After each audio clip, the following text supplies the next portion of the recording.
Dogs like cheese, cows like monkeys, the recast is oh so funky. Skateboards rock, shoes like feetsies, PieGuyRulz is also herezies. Tuna noodle casserole pomegranate stew, Monsters Review is on here too. Cosmodore is our guest, we'll see if he can last this Planet Sheen themed episode of The Recast. Good job. That's about as much effort as they put into the theme song. Sounds about right. I think No, I think you put in more effort. This is a take on the theme song to Planet Sheen. I feel like I have to say that because the amount of people watching this or listening to this that have seen Planet Sheen is probably pretty small. That is true. And also, Nickelodeon, if you're listening to this, feel free to use it. You have my permission on behalf of PieGuyRulz. You reboot the Planet Sheen. Oh god, please don't. Goodness. The Planet Sheen spin-off. Oh goodness. What would that be like? I don't know. Carl's World? I would focus on the floating eyeball, which I forgot the name of. Oh, yeah, Dorcas's little sidekick. That's the one, but what's it called? I have no idea. I bet you it's an eye pun. It's probably like Eye Guy. Well, maybe not. PieGuyRulz. Shut up. Oh my god. All right. Well, Monsters, how are you doing today? I'm doing pretty good. I'm very excited for this discussion. I'm sure you guys are too. Yeah. And now on my channel, as of this uploaded, I have the thing that you guys have all been waiting for I believe over 6 months. Longer than the recast. Longer than the recast has existed. You guys have been waiting for this. The Planet Sheen video is out. Woo! So I implore you guys to check it out. You know, hopefully you get some knowledge from it. Hopefully you find something interesting about this awful show when I talk about it. I bet you guys didn't know this, but Monsters Review actually has a YouTube channel. Yeah, I do. I'm so mean. No, I'm sorry. I haven't uploaded in a very long time. All right, Cosmo, how are you doing? I'm doing well, thanks for asking. I've actually looked up your Planet Sheen video in preparation for this video, Monsters, because you so enthusiastically told me about having watched every single episode of this show, and so I just wanted some proof, you know?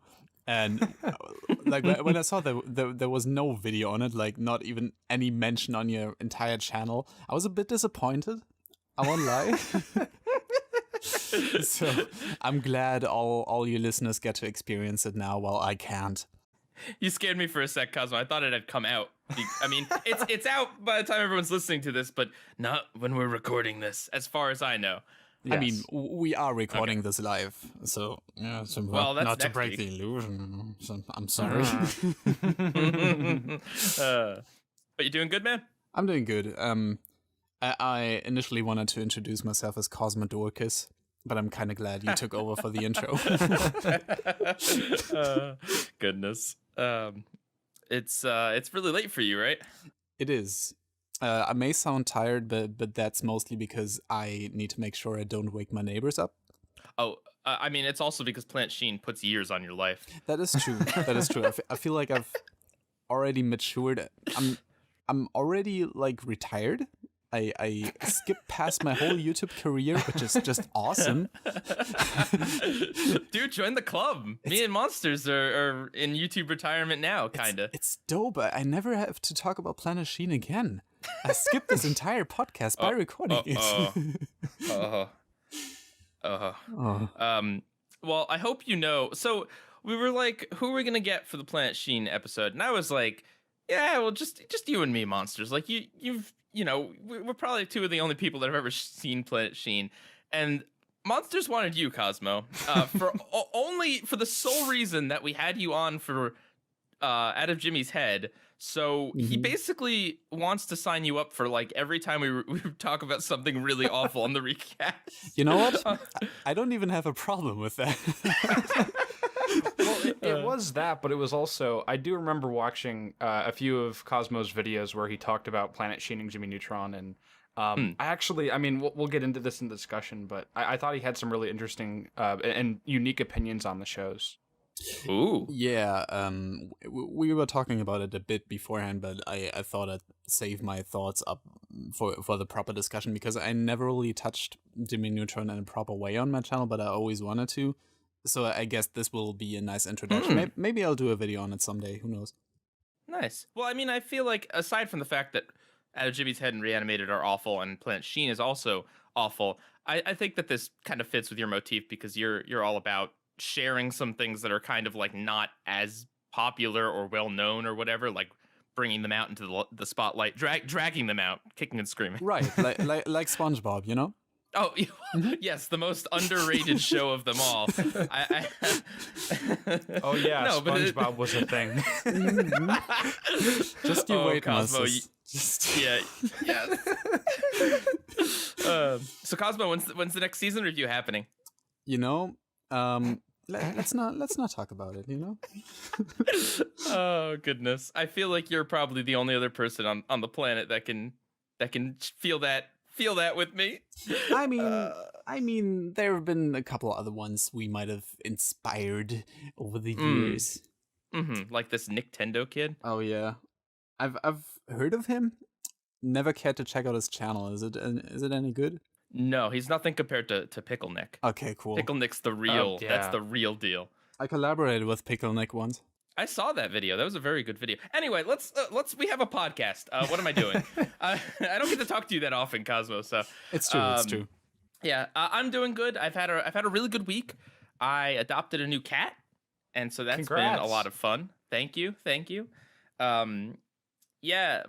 Basically, like I had a cat named Sadie, and I've shown pictures of her, and I love her to death. But my mom actually really bonded with that cat, and my mom is a bit sick, and so like since my mom had trouble bonding with any other animal, and I wanted her to have a pet during her rough time, I was like, you know what, you can have Sadie. I can visit her literally anytime I want. They live really close, and I'll adopt a new pet, and then I'll get to have two cats in my life, and that's what I did, and it's been a little challenging because she's a stray. Her name is Nano. They think she's about 8 years old, so she's an older cat, but she's very, very loving. Like if you put your hand near this cat, she will actually grab your hand and pull it to her head because she wants to be pet that badly. And she rolls around when you're petting her, and she doesn't sit still. She just loves it. But the other side of that is that she hides all the time. She wants a lot of love, but she's also afraid of humans and afraid of everything. And so hopefully I'll be able to give her some kitty confidence because she really needs that. I'm a little afraid of wherever her previous home was before she was a stray, that they might not have treated her right. But overall, it's been good. Been happy. Cool. Did you name her Nano? Well, her name at the shelter was Nana, but I don't know, that didn't really, didn't really stick with me. But since she's so small, she's like tiny. She's not a kitten, but she kind of looks like a kitten. I changed it to Nano. Oh, that's cute. Yeah, thank you. Also, in other news, Piranha Plant just came out for Smash Bros. So I mean, PieGuyRulz. I gotta say, like, I haven't been on this podcast in a while, but your passion and overall skills in terms of transitions haven't changed a bit. I like that you call me by my full name. I needed to make this as serious and sincere as possible. Mr. Door, Dr. Door. No, but yeah, it's been a good week. I also got BoJack Horseman Monopoly. So, Ooh. I mean, like, I'm winning on all fronts here. Wait, that's real? Yeah, I got it for half price at GameStop today. Oh my GameStop god. sells things that aren't games now. BoJack Horseman Monopoly. I don't know who I'm gonna get to play this game with me. Maybe no one ever in my entire life, but just to own BoJack Horseman Monopoly for about $10 is like, I can put it on a shelf and just look at it and be like, yeah. Anyway, so since it's really late for Cosmo, we're going to do the Planet Sheen and Jimmy Neutron discussion first, and then the rest of the show, the question of the week, the news, all the other stuff at the end. Depending on how annoyed your neighbors are or how tired you're feeling, Cosmo might duck out after the Planet Sheen discussion, or might stick around. But we're mixing up the format a little bit today because, come on, we got to get to Planet Sheen first. That's like the big, well, I guess technically second, right? I mean, that's what all the episodes of this podcast have led up to. So Well, you're not wrong, Cosmo. Someone pointed it out in the recast, and it's like, Monsters, I think you mentioned it in like the first episode. I think I did.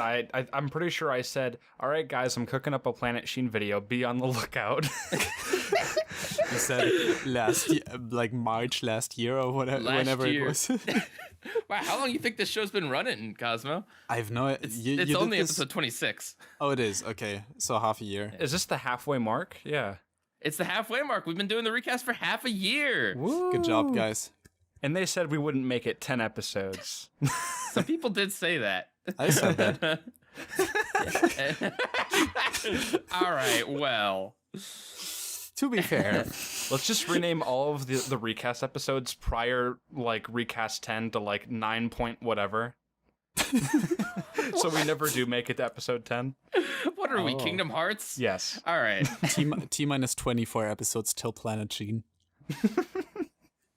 So, we are going to start off with the Jimmy Neutron episode entitled Crime Sheen Investigation, which, as I mentioned last week, is like it's the only Jimmy Neutron title to have a Sheen pun in the title. There's other episodes with Sheen in the title, but this is the only one that's a pun. And then, like Planet Sheen, He Went Hataway is the only one of the very few that's like not a Sheen pun. So that's weird. But at any rate, Cosmo, would you like to describe what happened in Crime Sheen Investigation?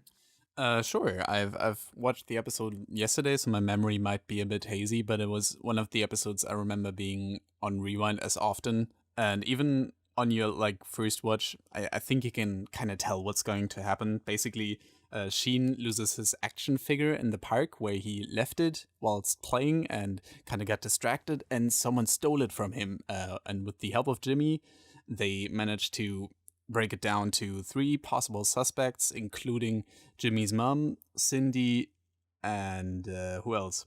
Nick. Yes, and also a well, we'll get to that later. That's basically the premise. All right. Okay. Have either of you guys seen Jimmy Neutron like in the past few years? Like, this is my first time watching Jimmy Neutron in like a long time. Same on my end. I've watched it for 2 or 3 videos like half a year ago, but only some episodes I've already seen. I think I've not even like watched every single episode of the last season. I dipped out at season 2, and that must have been years ago. So did you miss the episode where Sheen's dad becomes a Mexican superhero wrestler guy? Actually, that was one of the few episodes I watched in preparation for this podcast. Yeah, that's an episode. That's real. Oh, it's an episode, all right.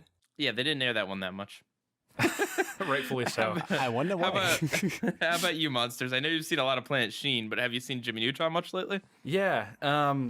Yeah, I mean, not like lately as in the past 6 months, but besides that, in the past few years, I've seen a lot of Planet Sheen. I said Planet Sheen.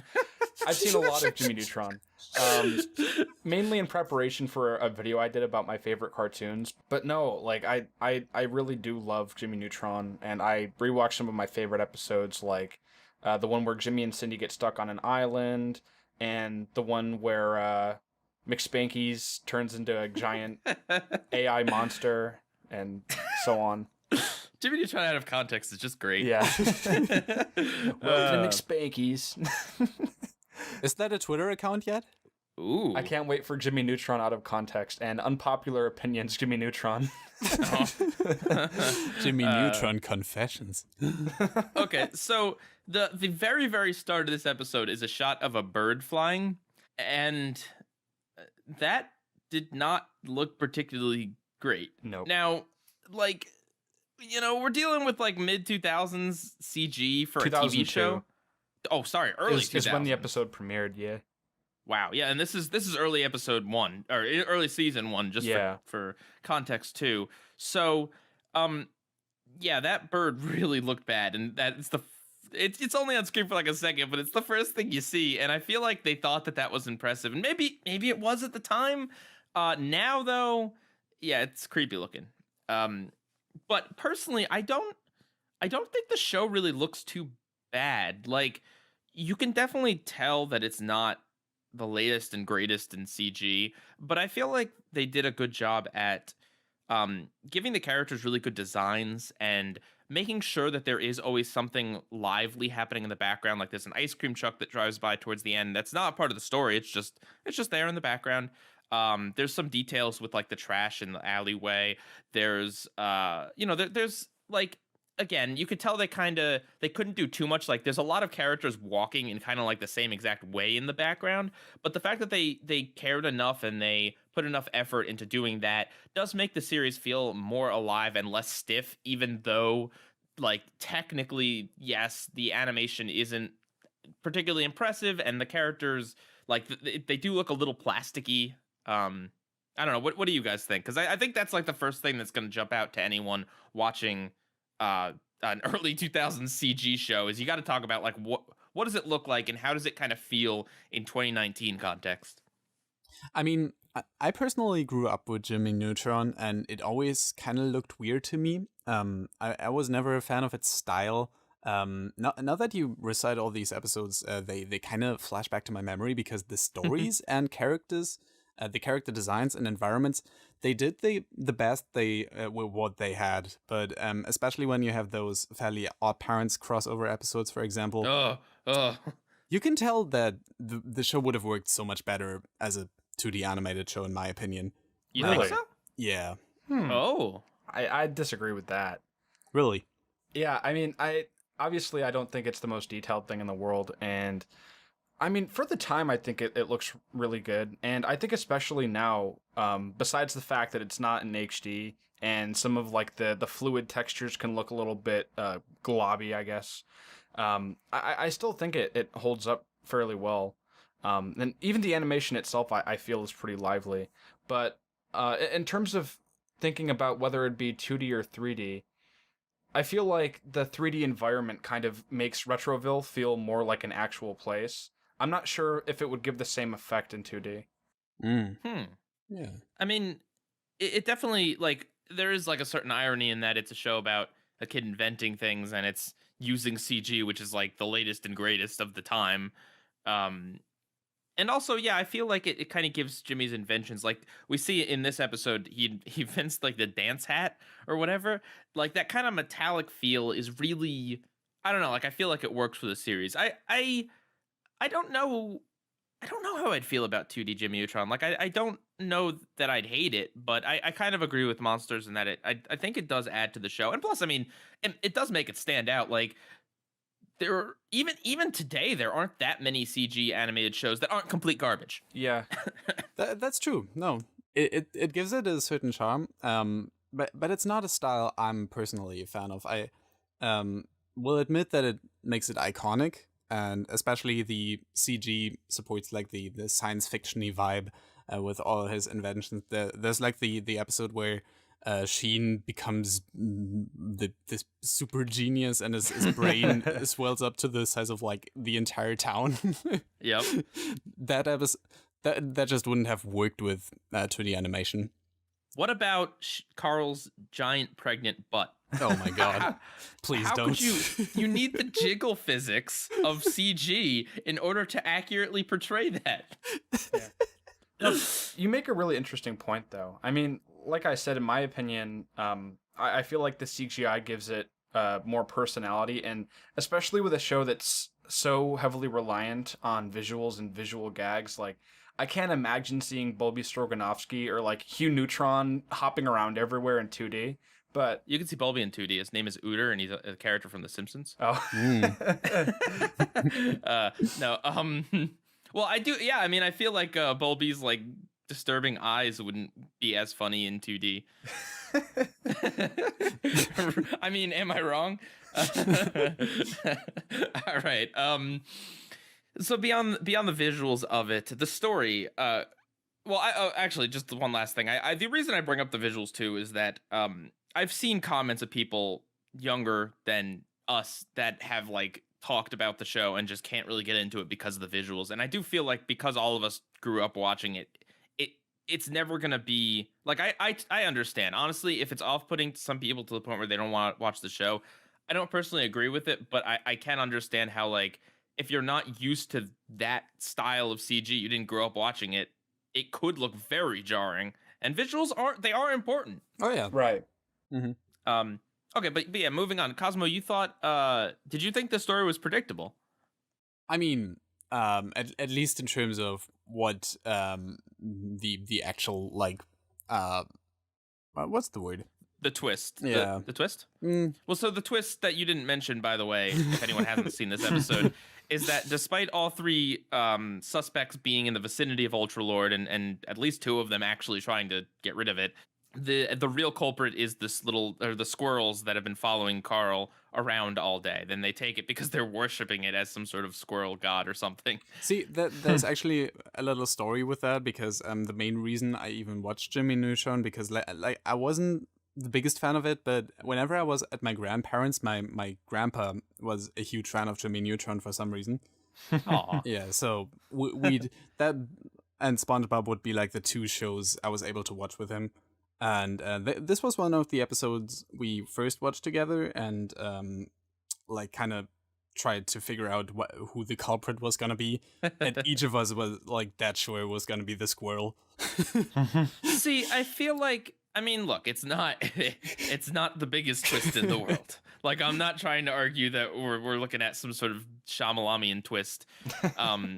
Dude, I'm not trying to knock a Nickelodeon children's TV show for being predictable. No, but like, I think they did a good job at hiding the squirrels as a running gag. Like, if you're savvy to media, you're probably gonna pick up on the fact that it's probably not either of these three suspects. The way it's framed, it would be too obvious, I guess, if it's one of those. And considering how prevalent the squirrels are, it would seem to be like kind of an obvious, like if there was going to be a twist ending, that would be the twist ending. Yeah. But you know, for what it is, I think they did a good job of hiding it within a running joke that I'm sure younger me probably didn't pick up on that. I think especially that it's so corny makes this episode kind of funny. You know? Oh, yeah. The fact that they're always pointing out the squirrel, that they have to be in every single scene, even when they don't really have any like business being there. Yeah. It was a great running gag. I like this episode, actually. Yeah, I wouldn't consider it one of the best Jimmy Neutron episodes out there.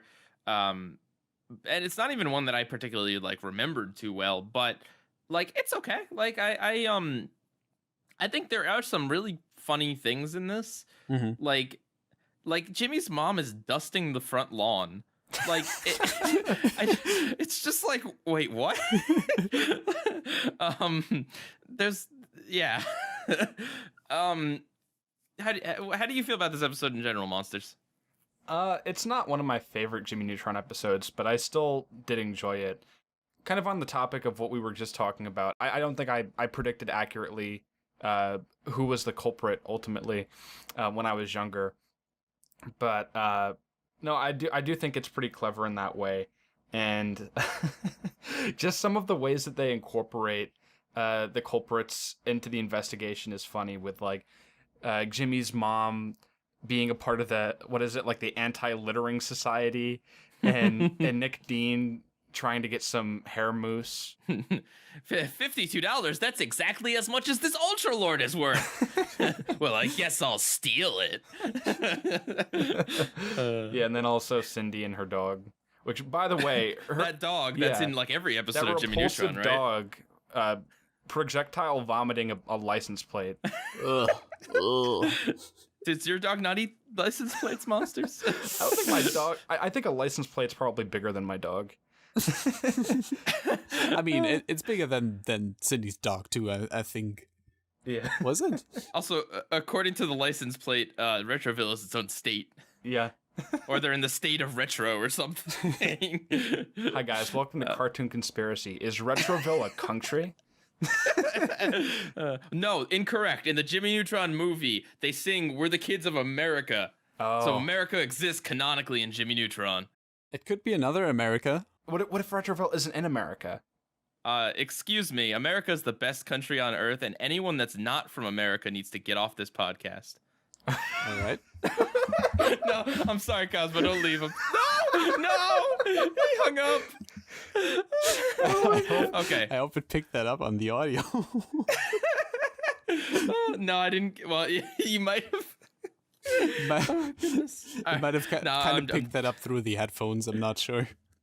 Anyway, was it ever canonically confirmed that the movie was taking place in the same universe as the show? Yeah, the Yokians come back. I mean, those could be different Yokians. There could be an entire spooky of. I don't know. Do you not man. like the movie or something? I don't know, man. It's been a while. I did watch it, but I don't know when that was the case. I like Sheen and Carl in this episode. You know what? Like, I mean, we'll save this thought for like a comparison later on down the line. But Sheen is manic as usual, but he's not overbearing. Despite the episode having his title in the name, or his name in the title, he's actually probably the least prevalent. Well, not the least prevalent, but he doesn't actually take over the episode in any way. It's mostly Jimmy and a bit of Carl in there, and the suspects. Yeah, Jimmy and Carl refer to themselves respectively as Holmes and Watson. So yeah, you know, Sheen's the client. Yeah. But like I mean, Carl like roasts Jimmy. He's like, if you wanted to wear stupid clothes, I could have lent you some. And it's like, well, dang, Carl. All right. Sheen actually got a really sweet montage with like his toy. Where, yeah. In the beginning of the episode where he was telling them about how much fun he was having. They have an interesting relationship. They do. Like when Sheen was going to get ice cream, he like he looks back at Ultralord and gives like a wink and a wave. Well, I mean, I don't think Libby was his love interest guy. You know, yeah. He's special. He's a special kind of fellow. I don't think Libby was his love interest at this point in the series yet, so you need to have someone. Wait till you see Planet Sheen. Oh God. Is Ultralord in Planet Sheen? I know this is jumping the gun a little bit. I think they reference him a couple times, but not really. That would have been so cool.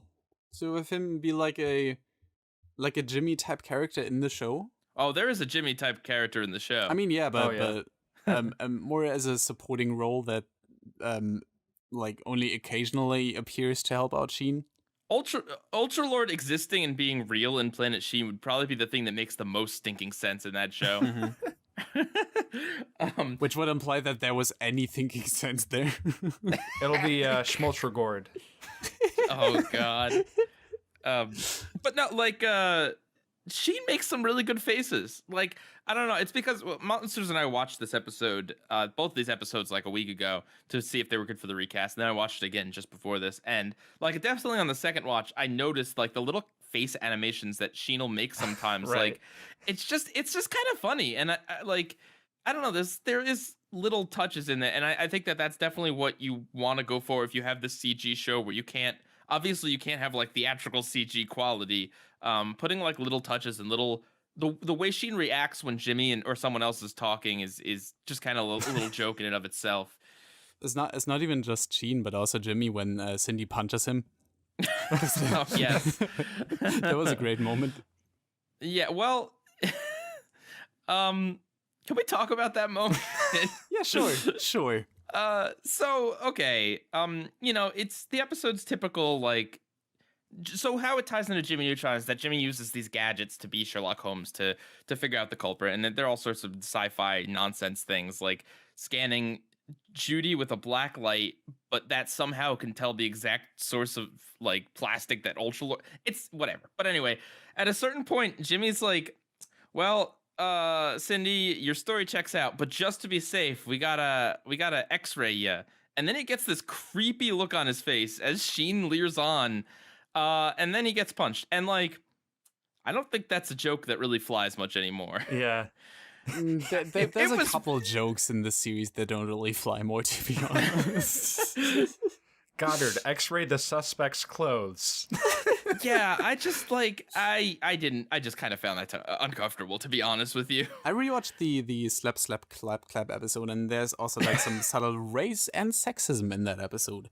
Coolio. Ooh. Guys, boys will be boys. No. By the way, guys, the recast is now sponsored by Gillette. So. I already made a joke like that like 2 weeks ago. Oh, you did? Oh no. I did. There was also some innuendo with Hugh Neutron. Oh my god, yeah. I'm Cocky the Rooster Man. Want to have a pecking party? Should I say something controversial? Oh, I don't go really for enjoy it. Hugh. Oh no. I'm sorry. I'm sorry. But he sat on a banana. Yeah, and it changed his life. Yeah, and he really likes ducks. When you're a duck all the way. Oh boy. Yeah, no, I like you. Sorry, that is an unpopular opinion, but that's all right. That's fine. all right, man. Yeah, no, Yeah, I get why people like him. I just Do you just find him annoying? Sometimes I find him a little annoying. He's fine in doses, but I think a Hugh Neutron spin-off would have been even worse than a Planet Sheen one. I agree with that. Yeah. I mean, Hugh definitely falls into the dumb dad category, which it annoys me in general. But I think kind of what's a little refreshing about him is that at least like his wife really likes him, really likes him, like. And every time Jimmy's parents appear, they're like flirting with each other, and it's a little weird, to be honest with you. But it's also a little nice that it's not the typical like dumb sitcom dad and mom that's like, oh, why am I married to you? Ba-dum-bump. It's nice that she appreciates how bizarre he is. Well, with the dumb dad archetype too, I feel like usually they try to give some like heart and personality to him, but they do such a great job of portraying Hugh as this guy that's like totally disconnected from everything that's going on and totally unaware of everything that's surrounding him.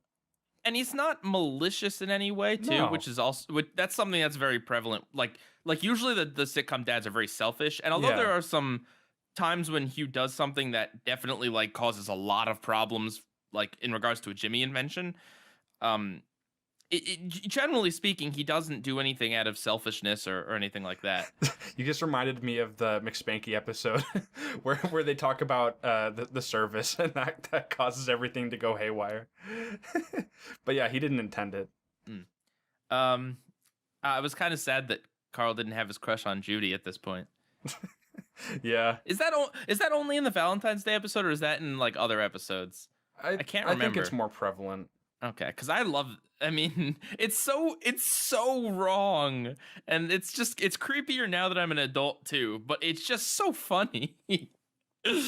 I needed a second to realize who Judy even was. I forgot what her name was. I'm sorry. Needed to look it up. I kind of found so. Yeah, I was definitely put off by the X-ray thing. But the only other thing that I didn't like about this episode, or I thought maybe it was a missed opportunity, was both Judy and Cindy tried to get rid of Ultralord, but Nick didn't actually, or at least they don't go into it. With Nick, it's just like Jimmy tests a lock of his hair and it doesn't have the fancy hair gel, which means he must not have stolen it. It's not possible that he stole it and then sold it and then didn't buy the hair gel yet because it's only been like 20 minutes later. No. I feel like giving him some sort of like he also tried to steal it, or he also did steal it, but then something stopped him. Like, I don't know, he picked it up and then he realized that it wasn't in any condition to sell or something like that. I don't know. But he's totally willing to throw them into a dumpster. Oh, right. Yes. Yeah, I also feel like the episode was a bit weirdly paced. Yeah. I mean, it basically is suspect. Here's why they didn't do it. Suspect. Here's why they didn't do it. They don't really. But I mean, it's also only 11 minutes. Yeah. So I don't, But yeah, no, I again, I don't think this is like a shining example of like the best of Jimmy Neutron, but it definitely offered a few laughs. I enjoyed the story, and there's definitely charm in here. Like if this is like the 6th or 7th episode of Jimmy Neutron you ever see, then I think for me there's a reason to watch more. Mm-hmm. Do you think that there was a place in this episode where there could have been a brain blast? Or no? No, because that was like an odd thing. Like, one of the things that you always remember about Jimmy Neutron is like, oh, towards the end of the episode, he has this crazy realization, brain blast, and it's usually finding hints from the earlier part of the episode. And especially since this is like an investigation, like you'd expect this out of any other situation, but it was noticeably missing. Well, he did have a brain blast. Well, he remembered that quote, but it wasn't in the brain blast format where they like. Well, it's not that he remembered the quote; it's that he saw the squirrels. And then he used the quote to emphasize. Right. Yeah, but what I mean is like they didn't do it in the format where they like close up on his brain and they show the yeah. But I don't really think it's that weird because it didn't happen in every episode, and also it basically happened without it actually happening. Yeah. It might have been cut for time. Who knows? Yeah. No, that's accurate. You know, I actually think the episode could have worked had they not like used that censor at the beginning of it, where they only cut it down to 3 potential culprits. Where were just like going around town or looking for clues or something. I feel like that could have been more interesting than just, oh, it's either one of these 3 culprits and, oh, brain blast, we solved the mystery. Scientific nonsense of I can sense what humans were here at this time in the part. That was so weird. I mean, it's Jimmy Neutron though. Like, it's totally Goddard full is of the that. ultimate plot convenience. He really is. I feel like at least like the episode had the beginning of it that wasn't necessarily tied to it, like with Sheen screaming and then Jimmy being like, "Oh, Carl, this is like titanium enforced alloy, like no one could be heard," and then it's Sheen screaming and then the stuff with the hat dancing. Like I feel like there was enough in here to make it a little more than just formula of talk to suspect. But I do agree that maybe having a little bit in there to break that up, maybe putting the dance hat in later or something. I don't know. Could have varied the episode a little more. Yeah. That Sheen bit at the beginning was actually the most realistic part about this episode. Also, can we talk about how weird it is that within like 5 minutes, 3 people approached this ultra lord? I know, like right? Sheen was gone for like a minute and a half, and then What can I tell you? People really hate this doll. all right, well, if you really hate things, get ready for Planet Sheen. Did I ever tell you about your transitions, PieGuy? Yes, thank you. Planet Sheen. Oh, no. How does it start? Do not push this button. Sheen, do not press this button. Oh, goodness. That theme song is the worst thing ever. The first episode of the show is like an extended version of that. That's just like a cut portion. He walks into Jimmy's shed and, Sheen, do not press this button. And then he presses it, flies up, and then there's like a 1-minute intro sequence where it's him flying around different planets. I wish that was like an episode of like the last episode of Jimmy Neutron just has like a scene in it where Sheen gets in the thing, pushes the button, and then we just don't see Sheen, and then Planet Sheen doesn't premiere for like 2 more years, and it's just like you just kind of assume that Sheen just like died in space or something. Oh goodness. All right, so the episode He Went Hataway is about Sheen finding out that his monkey pal, who is an awful lot like a boy genius, but a monkey, he's missing his hat, and so Sheen must play detective to figure out where this hat went. It turns out that the hat was under the sofa because, like everything on Planet Sheen, the answer is stupid. There's also an alien monster that Sheen thinks is the hat and tries to force it on his friend. Yeah. I do want to call you out on that. Nesmith is not a monkey, and the reason why I'm pointing that out is he's a primate. So I guess the closest thing he is like a chimp or just like an ape. But in virtually like most of the episodes of this show, Sheen, just due to his idiocracy, always refers to Nesmith as a monkey because he's so stupid, and Nesmith constantly corrects him saying, "No, I'm not a monkey. I'm an ape. Those are 2 different things." So That's a great catchphrase. yeah. So they even do it in this episode. He's just like, you're a monkey. You can do circus tricks. It's like, why? It's not even funny. But anyway, continue. So yeah, we're gonna break from the usual recast a little bit in the sense that Monsters is has watched a lot of Planet Sheen, and I've watched a few episodes, and Cosmo's watched a few episodes. So if we talk a little bit more about like Planet Sheen in general, forgive us or be okay with that if that's all right with you guys. We apologize. So, yeah. I don't. So we picked this episode because they're both sleuth episodes. They both have a twist ending. And I think that they're just good comparisons because it's like where I liked Jimmy and Carl and Sheen, like I liked all those characters. I feel like each one of them kind of fit their own little purpose in that episode, and they all had like little funny moments and reactions. And He Went Hataway, basically, Monsters, you pointed this out to me, where like the monkey is really smart, and the straight man to Doppy, I'm just Alien Carl, and to Sheen, And Sheen is obviously Sheen, and Doppy is just literally Carl, but an alien, and also his characterization is wrong because it's Planet Sheen. But like it is essentially the trio from Jimmy Neutron. Right. Why did Carl and Jimmy not just come with Sheen? What on earth is the point of creating a character that is just a clone of one of the other characters when you could have literally brought Carl with you? Was there a rights issue? Could they only no. purchase Sheen I don't or think something? so. Because they were inspired by the Cleveland show, apparently.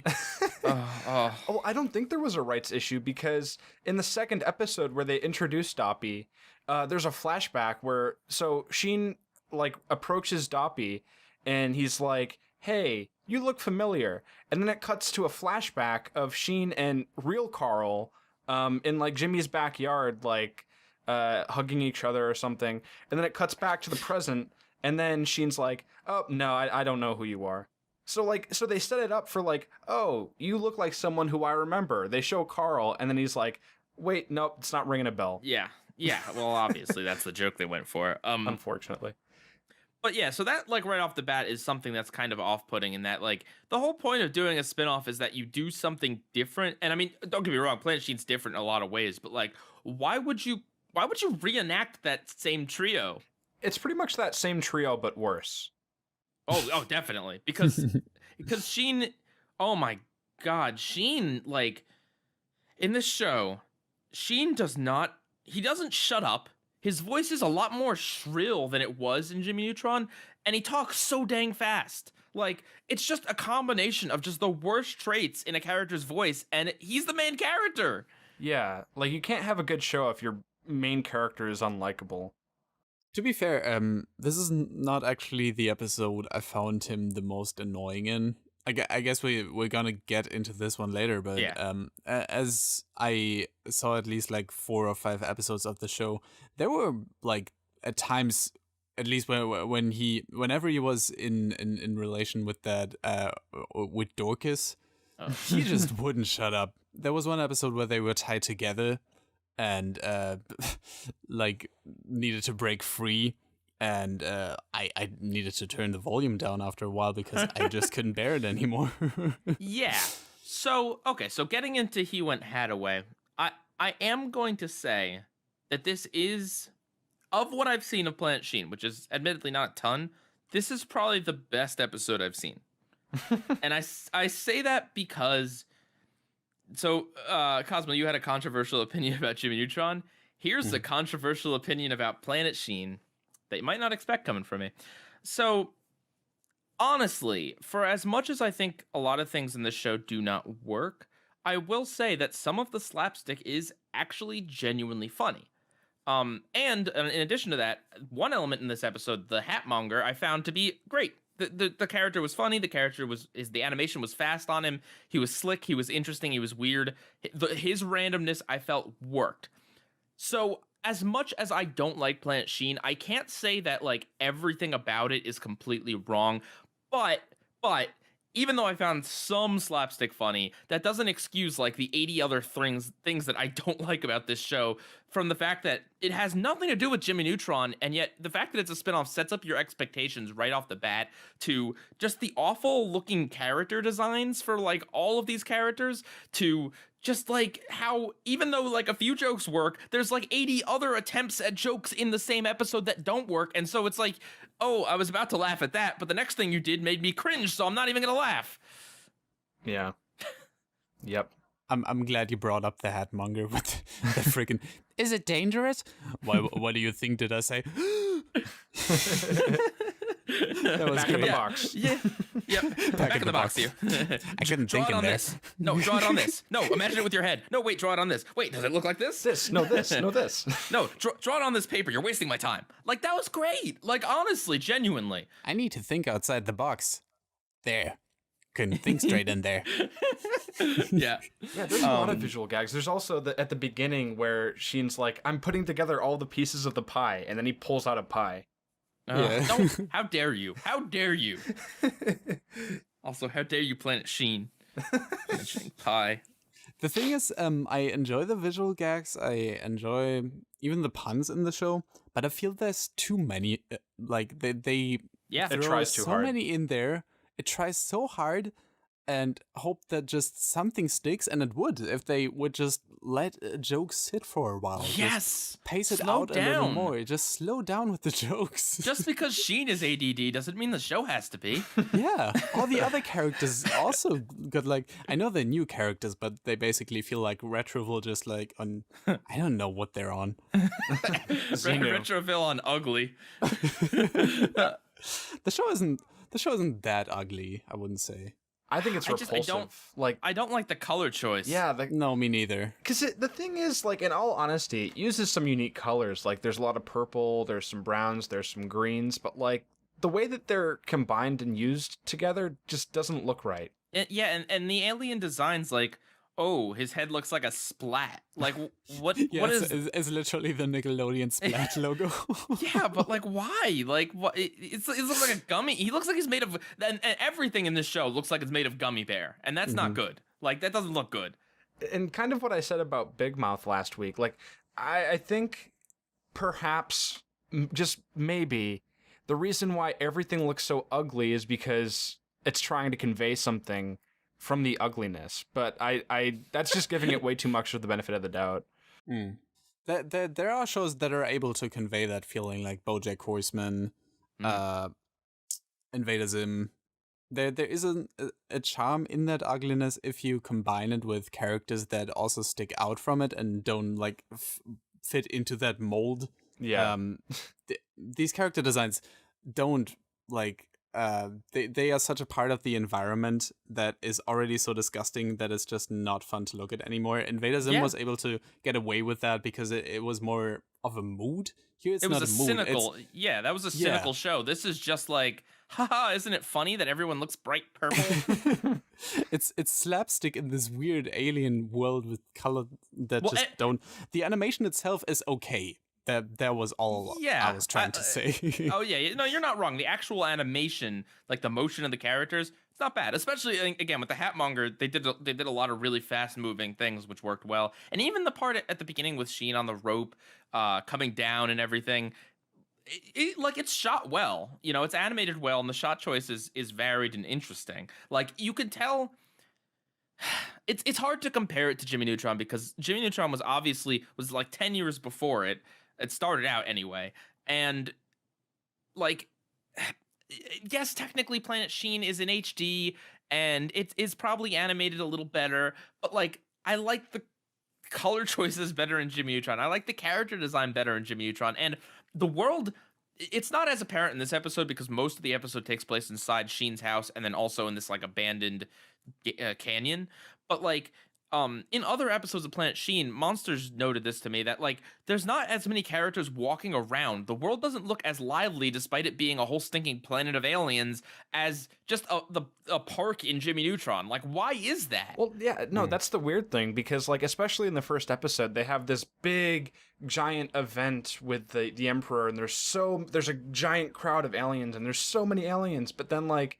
When Sheen's out exploring around the environment, there's like, it's completely barren and there's nobody around. And the environments themselves are like, they don't really have any detail. Everything just is really flat.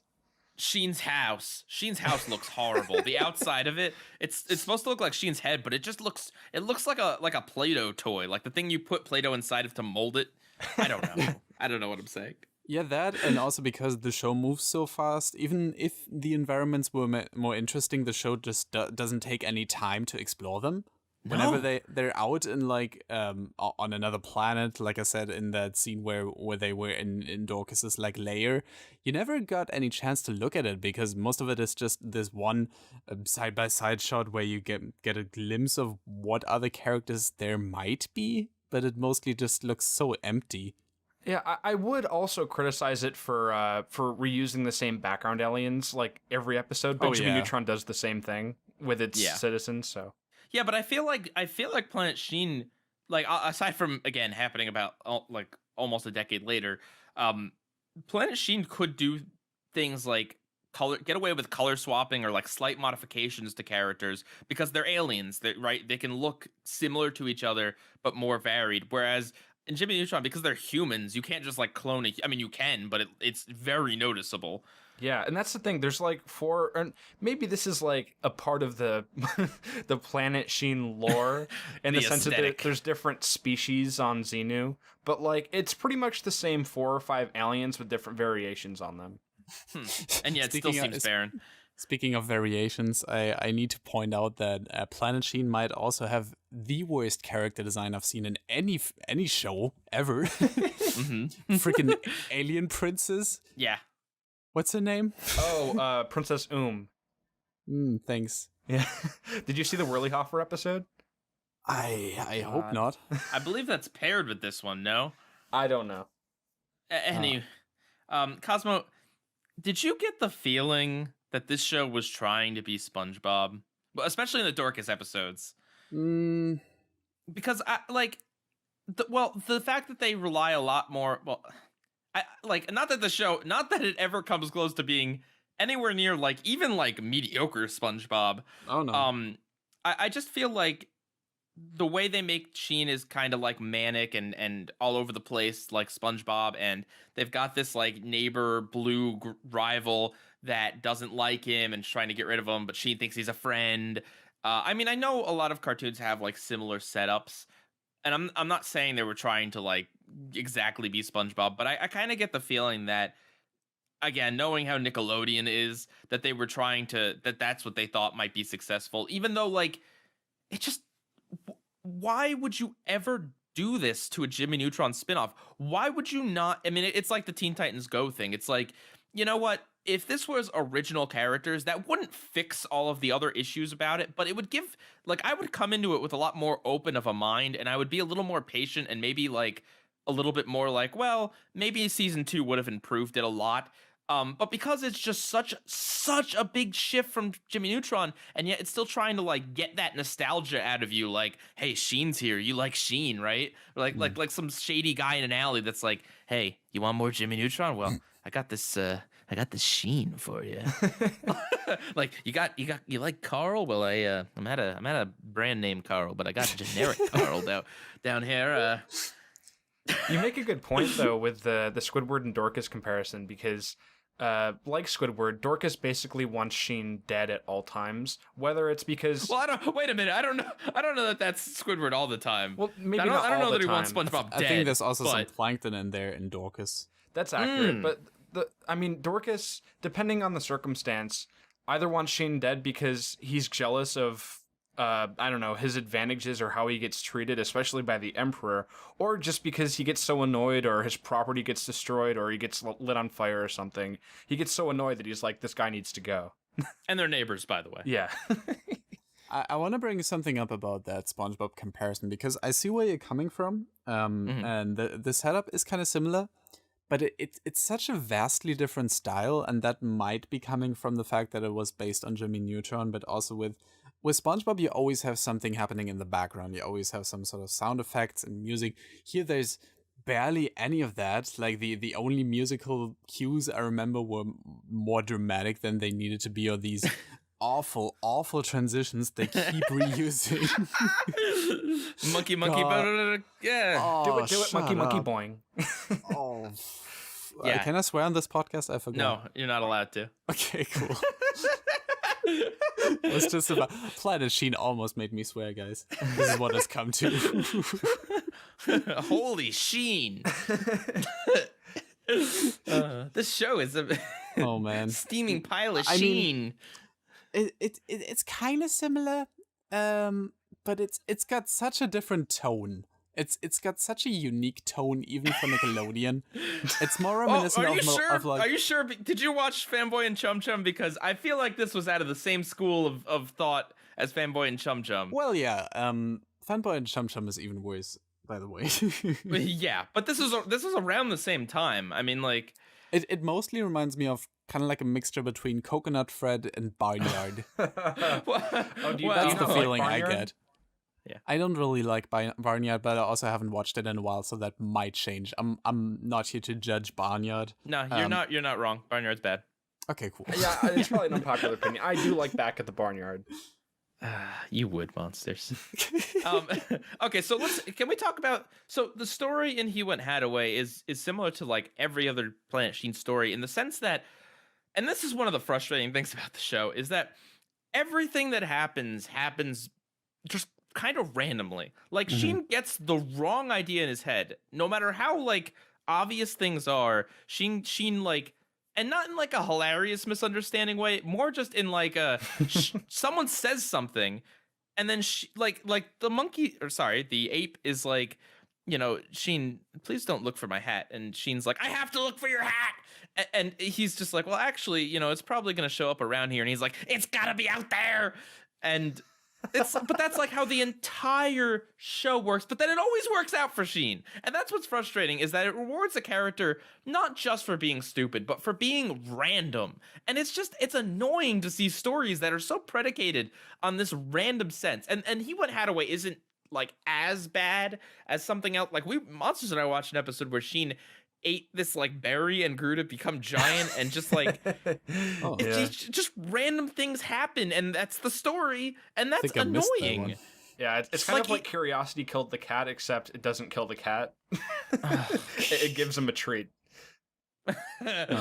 Like I see where the comedy is supposed to be. Like I see what they're going for in like, no matter what Sheen does, no matter how stupid he is, things work out for him. Haha. But it doesn't work. It just doesn't. It's frustrating. And like I think one of the worst parts of this episode, probably the worst part, is where at the end, so Sheen discovers this thing that he believes to be the hat, and it's got tentacles sticking out of it, and he tries to force it on top of Nesmith. It's Nesmith, right? Yeah.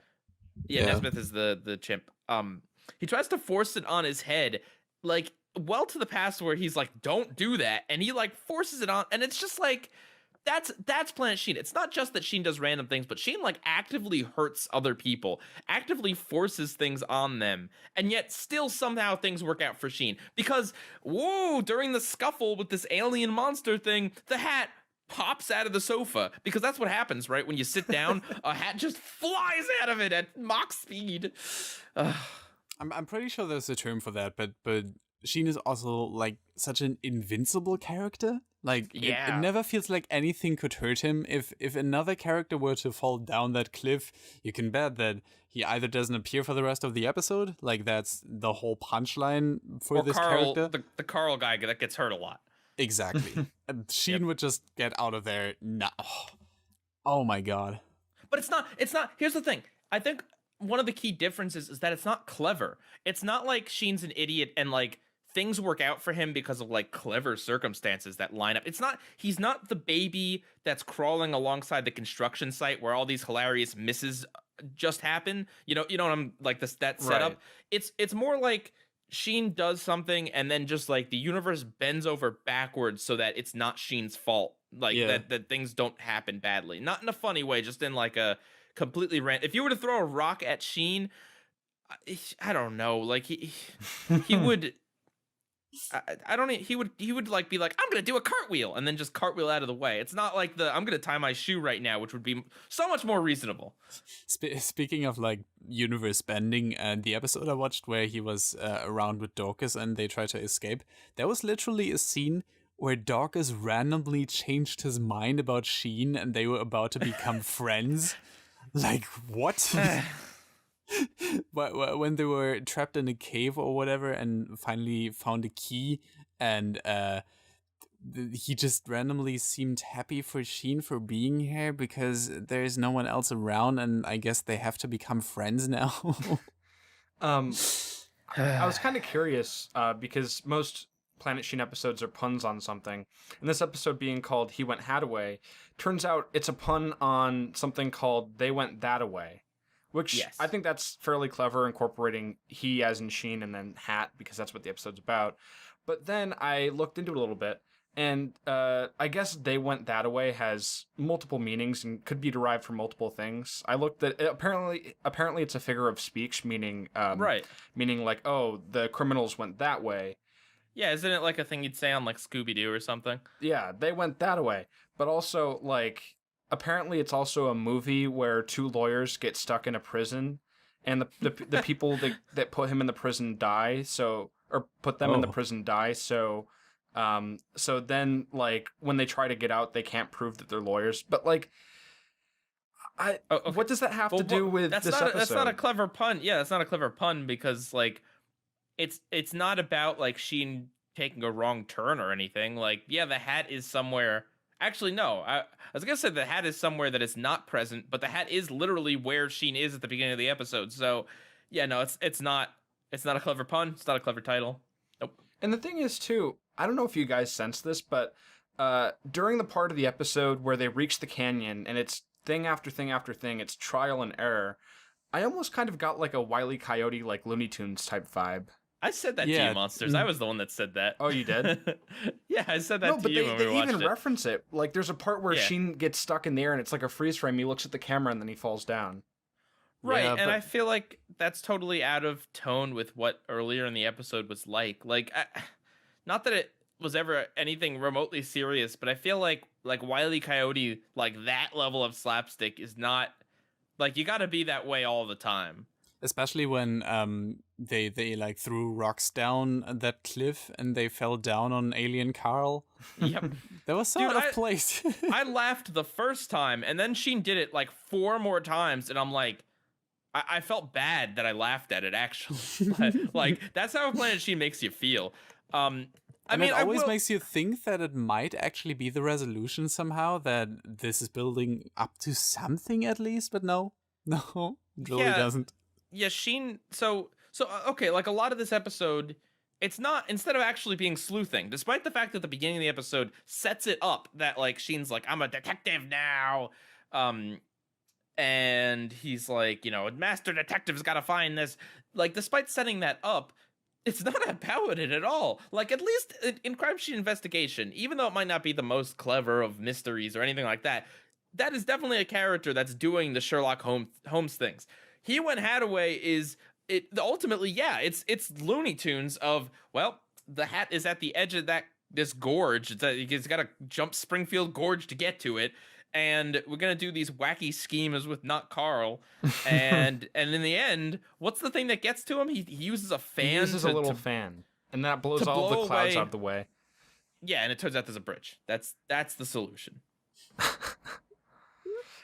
Look, there's bad things that I don't recommend watching because they're incredibly boring. Planet Sheen is actually something I do recommend watching, in part because it's on Hulu. What? No, sorry. Go on. Oh, no, I do recommend watching it, 1 or 2 episodes, because, I mean, come on, watch that intro, and how can you not laugh at how awful it is? The lines, even the clips chosen are bad, because like a lot of times it's like characters talking, and that just looks awkward in montage form. Like their mouths are moving, but you can't hear them because the theme song and the stinking titles are over like the theme song. Who wants to see who directed Planet Sheen? Who cares? Why would you put your name over? Most intro theme songs of TV shows do not have credits over them. Especially with animated shows, usually like the intro is its own thing, and they often have even more detailed animation than the episodes themselves. But with this, like, you easily could have cut this together in maybe 30 minutes. It's just a bunch of lower thirds with like a 2D font cut together with a bunch of random clips from episodes. Yep. But you know, I don't recommend watching Planet Sheen because it's good. I definitely don't recommend like watching the entirety of Planet Sheen, even though it's 1 season. But I do think that I think that most of the people that watch the recast, if you've never seen Planet Sheen and you go on Hulu and you pick any random episode and you watch it, you will definitely laugh at how bad it is. I certainly did. That doesn't make it good. I'm not saying it's good. I'm not saying these laughs are like deserved laughs. And I'm sure if you watch the whole thing, you'll cry. This might be a bit of a stretch, but as sci-fi as Jimmy Neutron is, I feel like maybe not this episode in particular. I mean, I guess maybe just kind of the aspects of a procedural investigation and using facts and logic and clues to solve a case. But I feel like the show did offer some educational elements to it. But with like Planet Sheen, it's like, what do you get? Oh, old ladies are monkeys who lose their monkey skills due to brain freeze. that's like a Teen Titans Go joke. If you are an impressionable 6-year-old kid. All right. When did this show start airing? I forgot. I think 2010, maybe 2011.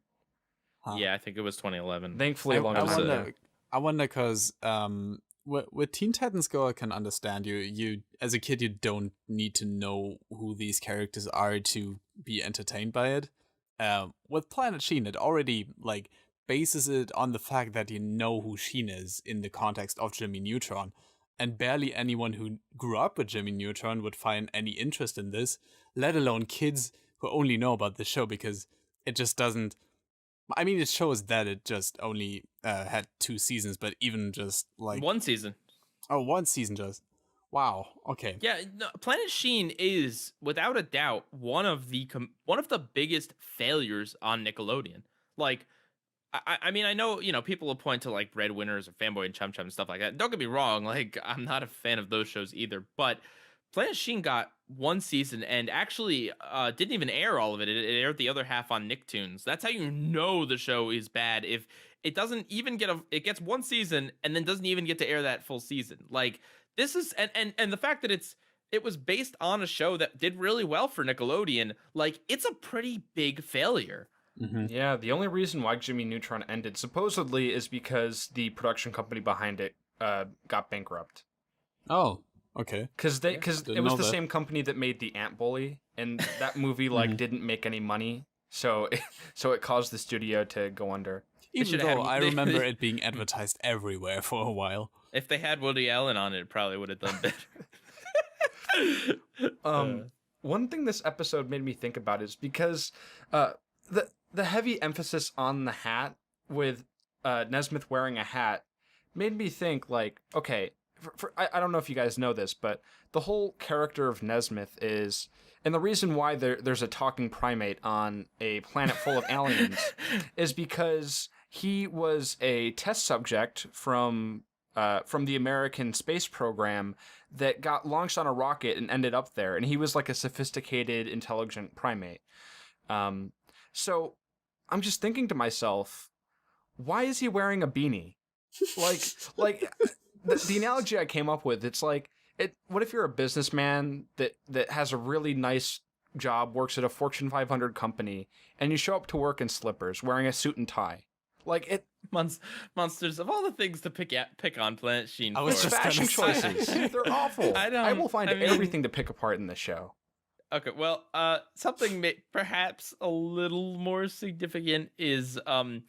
It also, like, raises a lot of questions, like, the premise in that, like, in the Jimmy Neutron movie, the Jimmy and, like, a bunch of kids, like, went all the way across space to rescue their parents, but yet, for some reason, Jimmy never comes for Sheen. Is it perhaps because Sheen has become so annoying by the end, but after all the years that Jimmy has known him, that Jimmy laid a clever trap for Sheen to send him off? Perhaps Planet Sheen is actually a giant reference to the Marvel comic Planet Hulk, wherein the Marvel characters send the Hulk off to a distant planet because they deem he's too dangerous for the Earth. So perhaps Jimmy has gotten together with the other geniuses on Earth and decided that Sheen is just too dangerous to have here, so they have to trick him, and they're not coming for him. Is that a real thing?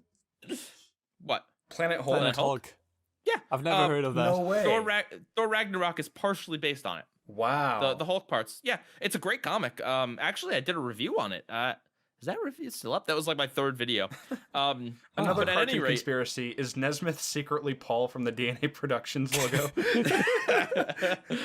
You know, guys, I actually do cartoon conspiracy. I wonder if I did one on Planet Sheen, how many views it's gonna get. Well, you could put like the worst. I don't know, man. Did Jimmy leave Sheen to die? Question mark? Was Planet Sheen doomed to die from the start? What? Was this his master plan? It's Sheen? I'm just gonna call him Planet Sheen from now on, by the way. It's not, there's regular Sheen from Jimmy Neutron, and then there's Planet Sheen. Would Planet Sheen... would the time that Sheen got a giant head be Planet Sheen also? Oh, you know what? You know what would make the show like 100 times cooler? If it was like in Super Mario Galaxy 2, where you have this Planet Sheen, a giant-sized head where the entire show takes place, and it's an actual Sheen planet. I really don't want to see that mod of Mario Galaxy. Where like Nesmith is like Rosalina or something, and... Oh no. That is not Doppy okay. would be the fat Luma that needs to be fed. Not okay. God. And like a weird dress. Oh, Well, don't show me that. Don't put All that right. mental image in my brain. Another thing too, what do you guys think about in Planet Sheen? I don't know why they do this, but for some reason they have these cutaways where it's like Sheen doing this really like bad drawing of him like explaining a plan or like referencing something. Like, why do they use that technique so often? Laziness? creatively bankrupt. Yeah, because they're trying to be Family Guy, like I said. I think it actually takes some elements from Family Guy and the Cleveland Show, if I'm being honest. With how random it is, with how much it cuts away to just whatever they feel like, with how much they're basing it on puns and these just entirely annoying and random characters. It got some serious Family Guy vibes to it. Thank God they didn't show this too, but the last plan for the foolproof plans that Sheen reveals is letter X. And assuming they started at letter A, that means that they did it 24 times. 24 times. All right. Well, that's Planet Sheen. Planet Sheensies. Oh my God. The name of the show is not Planet Sheensies. Back in You the guys box. enjoy this. I think, yeah. You know, it would be great if the McSpanky's rocket ship just flew by in the background of an episode. If only That's they were the that thing that- clever. Well, there's not even like any continuity. Like it like they could have done continuity. Like they could have done the instead of the Banana Quest or whatever. They could have done like Jimmy visits Planet Sheen or some stupid like publicity stunt. At least milk it. If you're gonna have a stupid spin-off with a stupid idea that takes like a character that has no business being the protagonist, at least milk it for all it's worth, man. At least go that hard. But this is just lazy. It's just all lazy. They had all the assets from Jimmy Neutron. I wonder why they never did like either a crossover episode or did it where one half was taking place in Retroville and the other one on Planet Sheen. Maybe they if were the saving it. Who knows? Like for season 2, I don't know. Another thing too, I completely totally forgot to mention when we were talking about the comparisons between Doppy and Carl. There's actually a scene where they show Doppy's parents and they're alien versions of Carl's parents. Yeah, Of I saw course. that. All right. Anything else, guys? No. No. I'm sufficiently agitated, so I hope this has come across that. Yeah, as much as I still recommend someone. You know, you watch 1 episode, 2 episodes, and then like never again. This show is really bad. All right. So, Crime Scene Investigation is the better episode. Yeah. Sure. Yeah, it's not peak Jimmy Neutron, but like No. clearly, even though it's 10 years, it's junior. The art is more detailed. The jokes are funnier. Sheen is actually a compelling character. Just the idea of the episode feels more important. Though, I mean, yeah, I mean, he Went Hataway, I do feel is a less offensive Planet Sheen episode, and Crime Scene Investigation is definitely not the best of Jimmy Neutron, but I still feel Crime Scene beats it out by a lot. yeah. Yeah, let's not base this on like the general tone of these episodes, just based on the premise and how many characters appear in it that actually have something significant to add on to it, and like in terms of the jokes and how well it's structured. Went Hataway is not a bad episode, but it's trying to do too much at once, whilst also having a story that is so streamlined that it could work if there was just enough focus put on the actual like drama here and not them in like a canyon, then needing another random character, which I guess is what the show tends to do, but it wasn't as offensive as it sometimes was otherwise. Whereas Crime Scene Investigation just had like a clearer focus of what it wanted to do. Oh yeah. Yeah. Yeah, He Went Hataway clearly isn't the worst episode of Planet Sheen. There's some decent things about it, like There's a pie in it, so like there's a pie, right? And the Hatmongerer actually had a really lively voice performance and was a a pretty decent thing. But besides that, why couldn't it be Planet Hatmonger? because they're gonna milk him. They're gonna destroy him just like they did with Sheen. Well, because that's the thing. The Hatmonger works because we don't see him that much. If the Hatmonger was doing his shtick in every episode of Planet Sheen, he wouldn't be funny. That's I mean, guys, all right. Here's a question.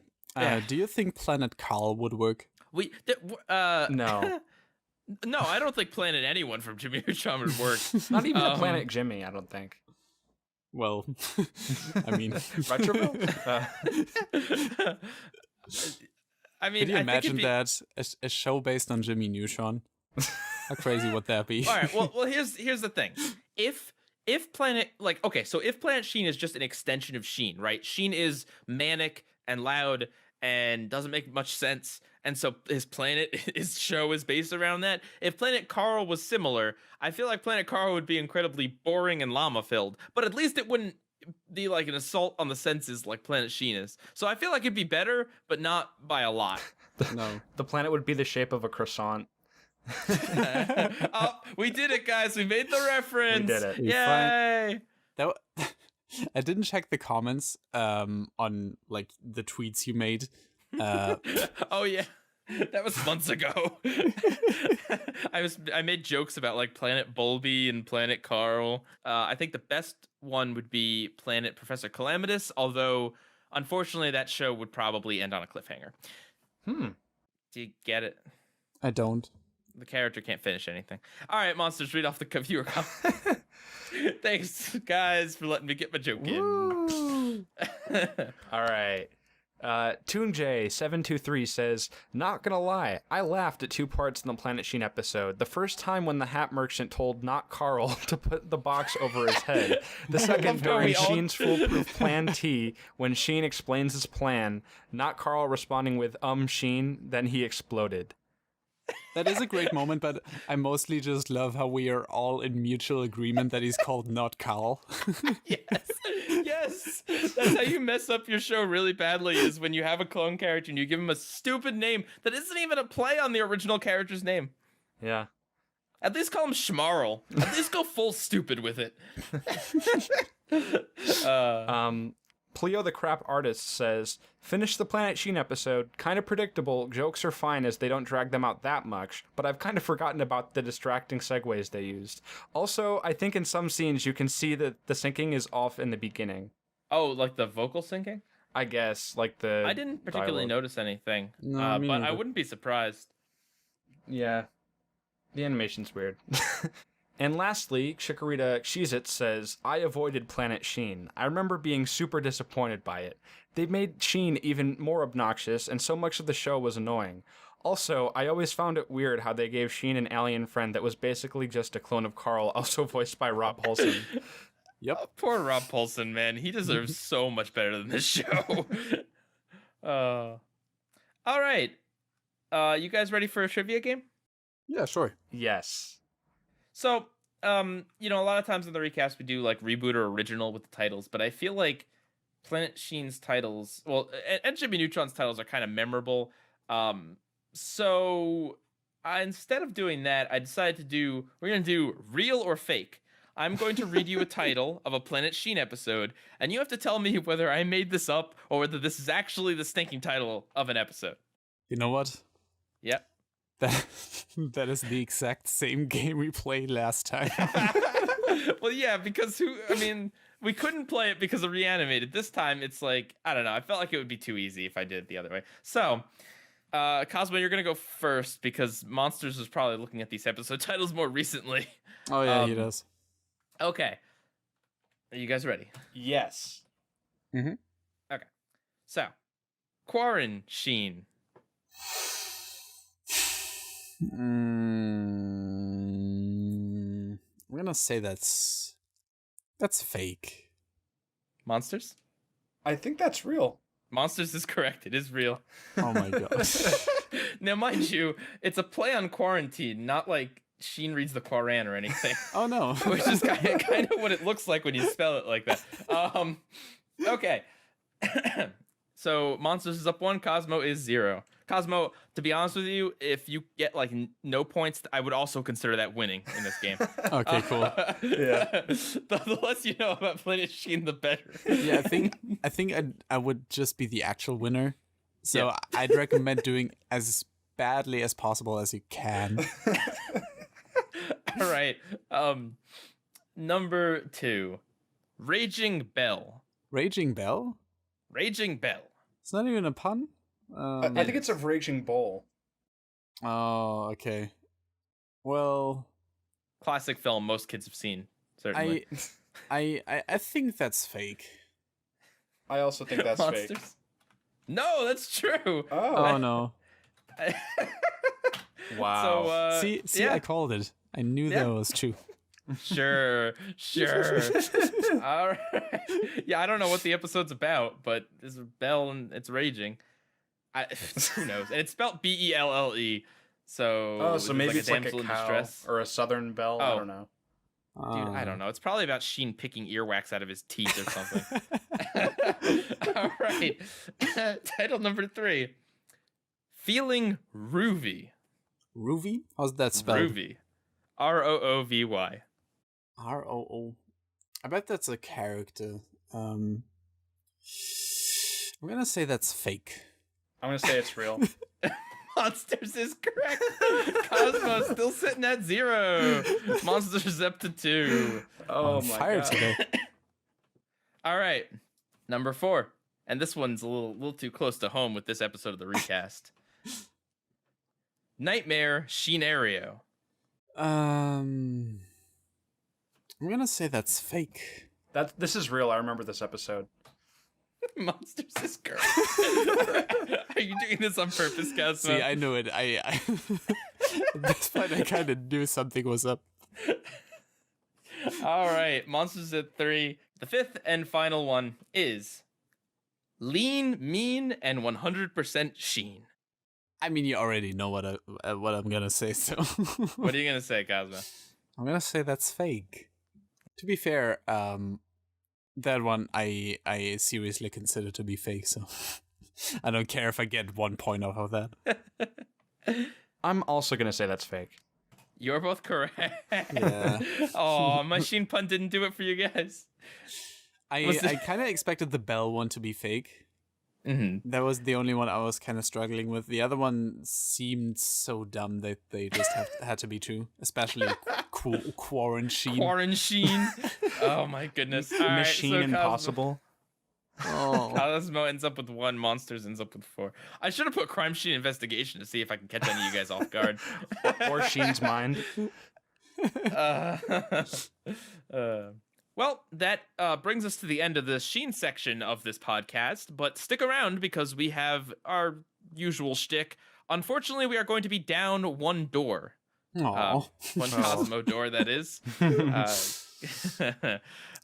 Cosmo, thank you very much for being here for the important part of this episode. I mean, we really appreciate that you stayed up late in your time zone and then also watched Planet Sheen. Yeah, I know. I don't know what part made me more tired. If it was watching Planet Sheen in preparation for this, or just the general podcast. But I think it might have been the former. Guys, please suggest down in the comments and on the Recast Discord what other awful episodes and shows we can have Cosmo on for next time. More Planet Sheen, please. Thank you for letting us torture you. Yeah. Yeah, thanks for having me, guys. I'd love to be All on right. again. Maybe a few hours earlier. Possibly. Possibly. All right. Have a good night, man. See ya. You too. See you guys. Bye. All right, so on to the rest of the podcast. So we kind of skipped it up front because we definitely wanted to make sure Cosmo didn't stay up too late. Didn't annoy his neighbors too much. But we do have some upkeep for you guys. Nothing to correct from last week. There probably was a mistake, but nothing that we saw. Oh, so. wait, no, there was one. All You right, what is you it? misspelled a muck in the description, and someone pointed it out. Did you fix it? Because you didn't tell me this. No. Well, it's just gonna be there forever now. Yeah. How did I spell it? Like the Pokemon? It's spelt A-M... A-M-O-K. No, that's how Oh, you no. spelt it. Oh. It's spelled A-M-U-C-K. Did I spell it? Okay, I was gonna say, did I spell it right in the title? But the word's not in the Because title. I think, so. like, you can spell the word amuck that way, but for the purpose of the title, it's spelled with a U-C-K. To rhyme with duck. I see. Okay. Duck up, Chuck. All right. Well, that's a correction. Go back and look at that description to see if PieGuy changed it. In other news, next week we have something a little special that we've been hinting at. Monsters? Yes, the community cast. It's on Wednesday, February 6th at 8 p.m. Eastern, 5 p.m. Pacific. If you have a time zone different than that, look it up. And that's gonna be whoa. That's gonna be on our YouTube channel, of course. I mean, our podcast on other platforms is not caught up to this yet, but our live streams will be on YouTube. They're not gonna be on Twitch or anything else like that. And that's gonna be the episode for the week, guys. So don't expect an upload on Sunday. I mean, we'll talk to you before then, or the video will be up. So if people go looking for it, it'll be there. But we're just gonna leave the live stream up, so that week it won't be edited. So we'll see how this goes next week. Hopefully it goes well. But of course we'll be back the week after that for a regular edited. I almost said scripted. These aren't scripted, as far as you know. Yeah. The intro was a little scripted there. I couldn't remember all that, but yeah. So it's a little experiment. Please tune in. Again, that's 8 p.m. EST on February 6th. And in case you forgot, we're comparing Finding Nemo with Shark Tale. Another DreamWorks versus Pixar battle. We have a channel topic in our Discord if you'd like to add some comments to it there. Mm-hmm.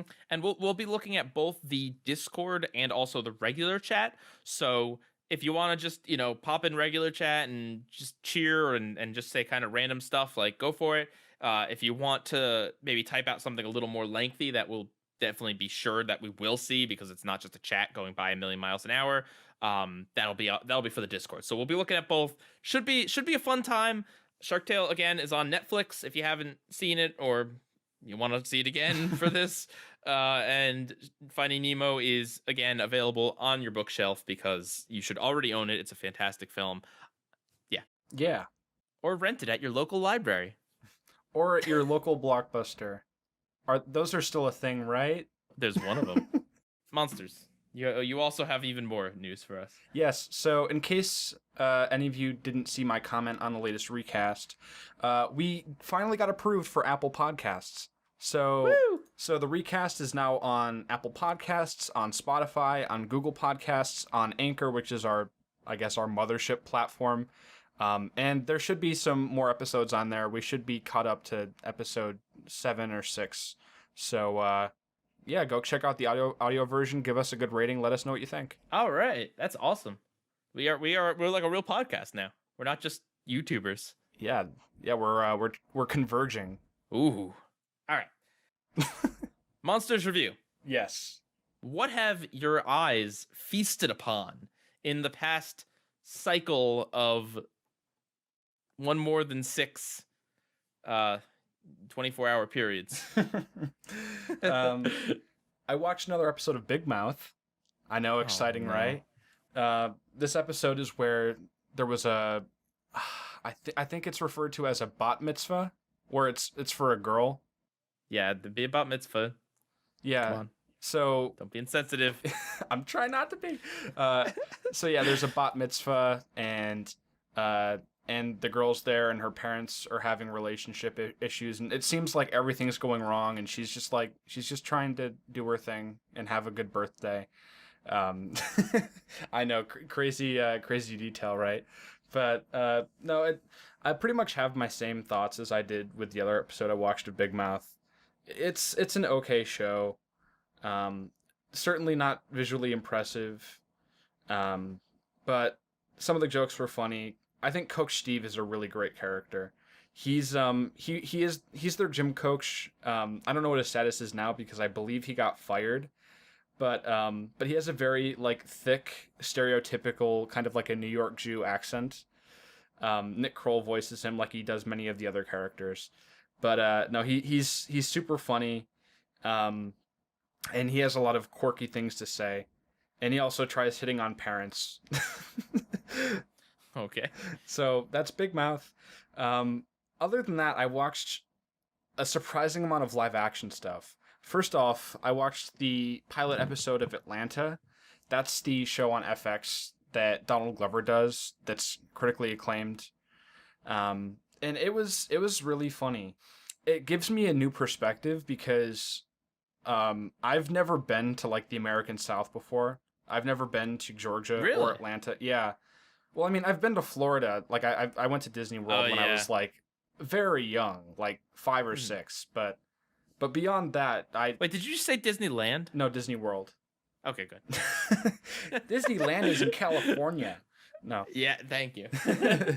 But yeah, it's interesting. I don't know how accurate the portrayal is because obviously it's a fictional show, but it feels very lively. I think that they do a good job of capturing it. Like, for example, in the opening sequence, they have these overhead drone shots of kind of the rugged neighborhood because it kind of has to do with poverty and not being able to pay rent and the rap gang and drugs and the ghetto and that sort of stuff. So I think that through visual storytelling, I think Donald Glover and whoever else works on the show does a great job of establishing that. Yeah, it's very much about the hip-hop lifestyle. In this episode, it's like Donald Glover's character approaches his cousin and tries to be his manager because he's like an up-and-coming rapper. But there wasn't anything particularly funny, as in like a overhead bit. A lot of it was just really witty dialogue, which, as you guys know, I'm a really big fan of. So yeah, I mean, I'm intrigued to watch more of it. I watched the infamous Netflix documentary on the Fire Festival, which at this point I feel like is more popular than the actual controversy surrounding the Fire Festival itself. Because Hulu also had like a rivaling documentary on the same subject. You know, YouTube did it first and better. Shout outs to Internet Historian. Shout out. But yeah, I mean, it's an unfortunate situation. The documentary itself, it was just interviews of various people that were associated with the staff or some of the staff themselves. And yeah, it's just like a recollection of showing B-roll or behind the scenes footage and cutting that together with the interview. So in terms of it being like a shocking documentary, it doesn't really do anything beyond the norm. But it's interesting. I like to watch documentaries, so I don't know. I became more informed on the subject. All right, well, I guess that's the takeaway. Yeah. That's the intended. It's mission success. Mission successful. What'd you watch? Oh, sorry. I've been looking at the BoJack Monopoly while you're talking. I'm just gonna open one of the cards real quick to see. So instead of Community Chest and Chance, they have emails from Princess Carolyn and drunk text from BoJack. That sounds about right.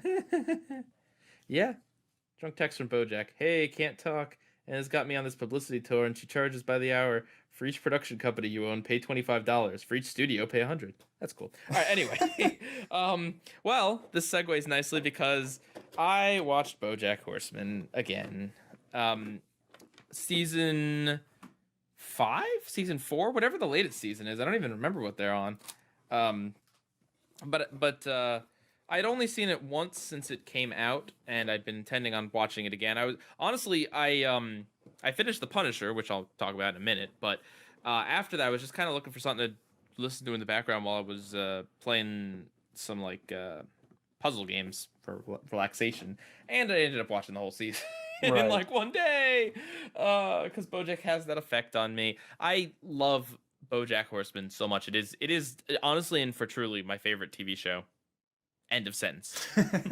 Like no, like not. I don't even have to qualify it anymore. Not my favorite cartoon. Not my favorite Netflix show. No, it's my favorite show. Period. I mean, yeah, it's got Will Arnett, who's like your favorite actor.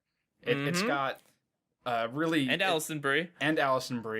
It's got a really investing story with comedy and drama to the max. Have you seen BoJack? I've seen like half of season 1.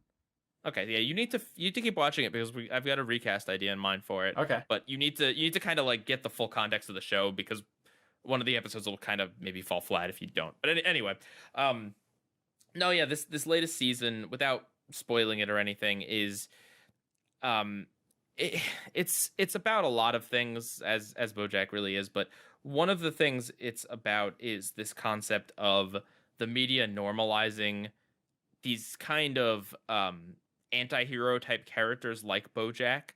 BoJack is cast in this show called Filbert, and it's about this gritty detective that may have murdered his wife, but he's troubled, and so that's okay.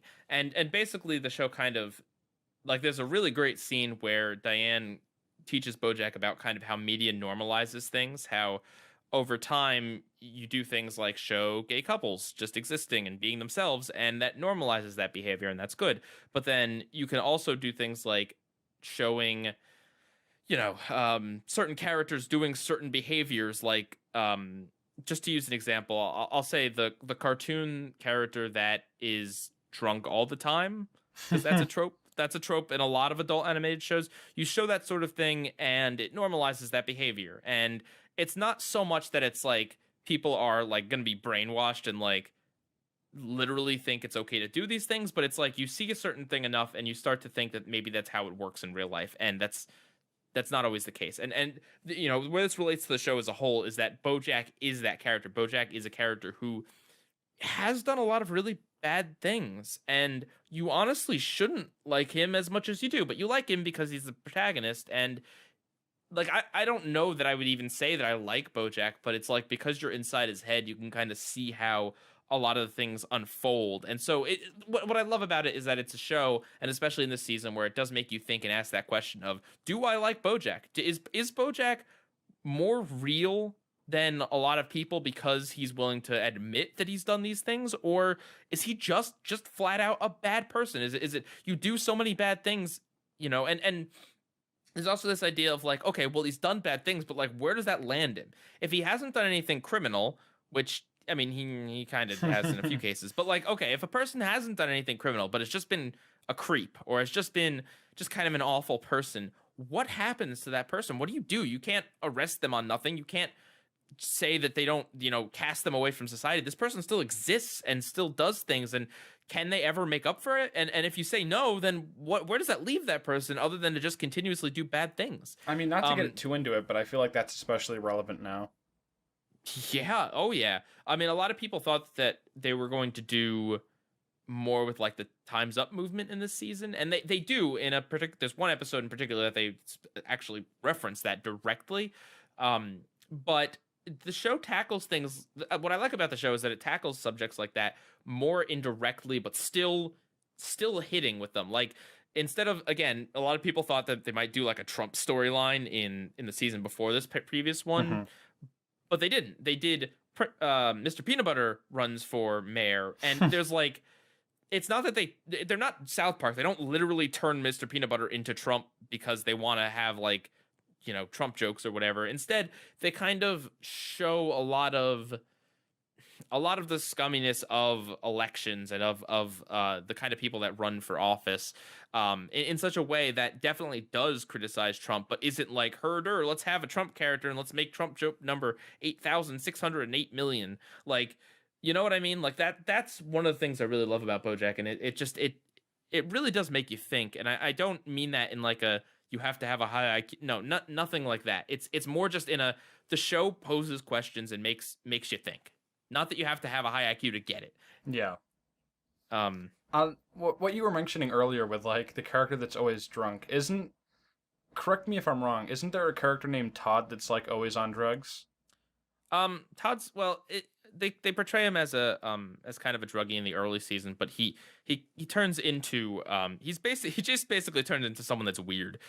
well, Bojack's a character that's always drunk. Yeah.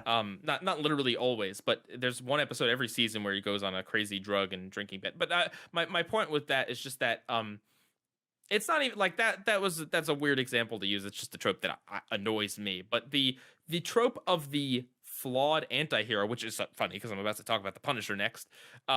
You see that trope enough where it's like, yeah, this guy believes in beating the tar out of anyone that looks at him funny, but you know what? He's protecting that sweet little girl, and he'd do anything for his daughter. Like, that makes him okay. Like, you see enough of that character, and we see that sort of character like all the dang time, where it's okay that this person does all these awful things because they're doing it for a good reason. Yeah. And it normalizes it. And not in the sense that like everyone goes out and becomes the Punisher, but in the sense that it normalizes some small behaviors that people do. You look at the TV and you say, I do that, other characters do that, therefore when I do it, it's okay too. But the difference is they're fiction and you're not. And again, I hope no one is listening to me and thinking like I'm one of those soccer mom that's like, we need to ban violence because people will be violent. It's much more societal, and it's much more like you see a certain thing over and over again and society leans towards it rather than like any individual is going to be directly brainwashed to do X thing. Right. Because if you think that media doesn't affect culture, like, dude, you're just so wrong. Yeah. Like, I know, we can sit here and laugh at the soccer moms or whoever that's like, Beavis and Butthead made my little kid do this. It's like, well, why was your little kid watching that show? It's a feedback loop. Right. And that is ultimately, yeah. So, it's really good, and I love how the season ends. They play with certain things all season long, and then a certain thing happens, and it's interesting and good, and they really set things up for an interesting thing for BoJack to do. And BoJack, there's one speech that kind of there's one episode where it's literally just BoJack standing up talking to an audience, and in that episode, BoJack kind of has a little speech about how the grand gesture, and the show all the time, like the show is all about breaking down things that happen on TV, happen in sitcoms, and how they're different in real life. And one of the biggest things that the show keeps coming back to is the grand gesture. In TV shows, sitcoms or otherwise, the grand gesture is what sells like so many stories, right? Think about Rick and Morty. Think about, not to pick on them too much, but think about all the Beth and Jerry stories, in that it's always a stupid grand gesture that's like, oh, they're going to be okay in the end because X, Y, and Z thing that shows they're meant to be together, even though they're not, and they're awful together. Like, think about that and how that happens on TV, but that's not real life. Real life, it's super easy to do a big gesture. Monsters, I could spend $300 to buy you something nice, and you'd be like, wow, that's a grand gesture. I'm so happy that you're my friend. But like, if I'm a terrible person to you every other day, that doesn't matter. That sort of grand gesture plays nice, right? Like, that looks nice if that's the end of our 30-minute structure of friendship, but that's not how the real world works in any way. And there's too many abusive, horrible people out there that think that they can just buy something expensive or do something romantic, and that makes all their abusive behavior, that makes all their awful things be okay. And BoJack, in that episode, he specifically talks about it, but the whole show is filled with those moments of BoJack or Mr. Peanut Butter or another character trying to do a grand gesture, and it playing out a lot more realistically than they'd hoped it would. Yeah, that one thing, I know I can't speak on the show too much because I just haven't seen enough of it, but like, one thing that I absolutely love is just it makes you think, like right now I'm just thinking about, it's awful. You can't after a long duration of toxicity or abuse, you can't reciprocate, or you can't make up for that with a temporary materialistic thing or a service perhaps that you are feeling obligated or forced to do because of a small amount of guilt that you feel because of how much damage you imposed onto that other person. Mm-hmm. Grand gestures are easy. They're easy. It's a cop-out. And they're gratifying for the person doing them as well. Here's something that also the latest season touches on, is that it's not doing the right thing, doing what's right for other people is not the thing that's going to relieve your guilt the most. BoJack tries to make a decision late in the season. He tries to do something that is, like, technically speaking the right thing. He tries to own up to a mistake he did, but owning up to that mistake actually would hurt someone else too. And so BoJack is forced to not do that, and that makes him feel bad because BoJack wants the easy out of saying, I'm sorry, I did a bad thing, and I feel guilty, and I feel bad, and I'm not going to do it again, and blah, blah, because that's easy. But having to swallow that, having to internalize that you did a bad thing, not say you're sorry, but actually, like, have it in your head, and this is... sorry oftentimes is just for someone guilty to feel better about themselves because that's what they think is the path what to does sorry redemption. mean? And it's just, oh man. No, I'm sorry. I could talk about BoJack for hours because I think it is just a genuinely interesting show. But yes. So I watched that. I also finished The Punisher. Last week I mentioned it. I do think it picked up a bit, especially The Punisher's relationship with, like, the girl who they keep calling kid. They never give her specific age. The actress is 21 and she looks like she's in her 20s, but they keep saying kid. But it does pick up a bit, I feel, but it really isn't amazing, unfortunately. The girl still has some annoying traits, and the actual storyline as a whole, it's like there's this really interesting villain that's based upon something that happened in the first season, and he's a character from the comics and all this other cool stuff, and he's got this interesting motivation, and he's broken, and he's a little bit like the Joker and Harley Quinn. He's got a Harley Quinn. And anyway, he's interesting. But then there's also this other dude, this religious dude, who's also a character from the comics and also a villain. And he's killing people and chasing down the Punisher and doing all these things. But he doesn't directly interact with the Punisher all that much after the third episode. And he kind of goes away. What I'm trying to get at is that this show, like other Netflix shows, like other Marvel Netflix shows, like Daredevil season 2 with the Punisher, has two different villains and two different things going on, and they don't tie them together very nicely. And ultimately, although the religious bad guy definitely seems interesting, they reveal what his deal is in the last episode. They hold that so long that by that point it's I don't even care, dude. Whatever. It's trying to juggle it, and it just unfortunately drops a few balls. Yeah. Yep. I also watched The Dark Knight, but great movie. I have that in 4K. I bet you do. I have that in 8K. It actually it makes me upset, me being such a snob about it, because the movie was filmed with IMAX cameras. Yes, it was. But what that means is if you're watching it on a widescreen monitor and not an IMAX, because they filmed most of it in IMAX, but they also filmed some of it on 35 millimeter. So the aspect ratio changes sometimes from 16:9 to the cinematic black bars at the bottom. I think it's 135:1. I didn't even notice that. So sometimes there will be shots where it's like the widescreen, and then it'll cut to a different shot where it's the full screen, and I don't know, it distracts me. I don't like it. Yeah, that is distracting. I will say a controversial opinion on that, because I'm full of them today, apparently.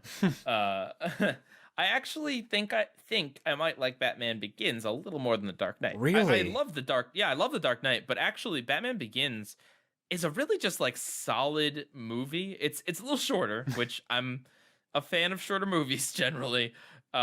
Not a lot shorter, but it's 10, 15 minutes shorter. But I feel like there's a lot of really good, iconic moments and lines. And trust me, there is in The Dark Knight. But I feel like Batman Begins kind of paces it a little faster and a little better and a little more solid and concrete. Plus, you have Liam Neeson as a monk.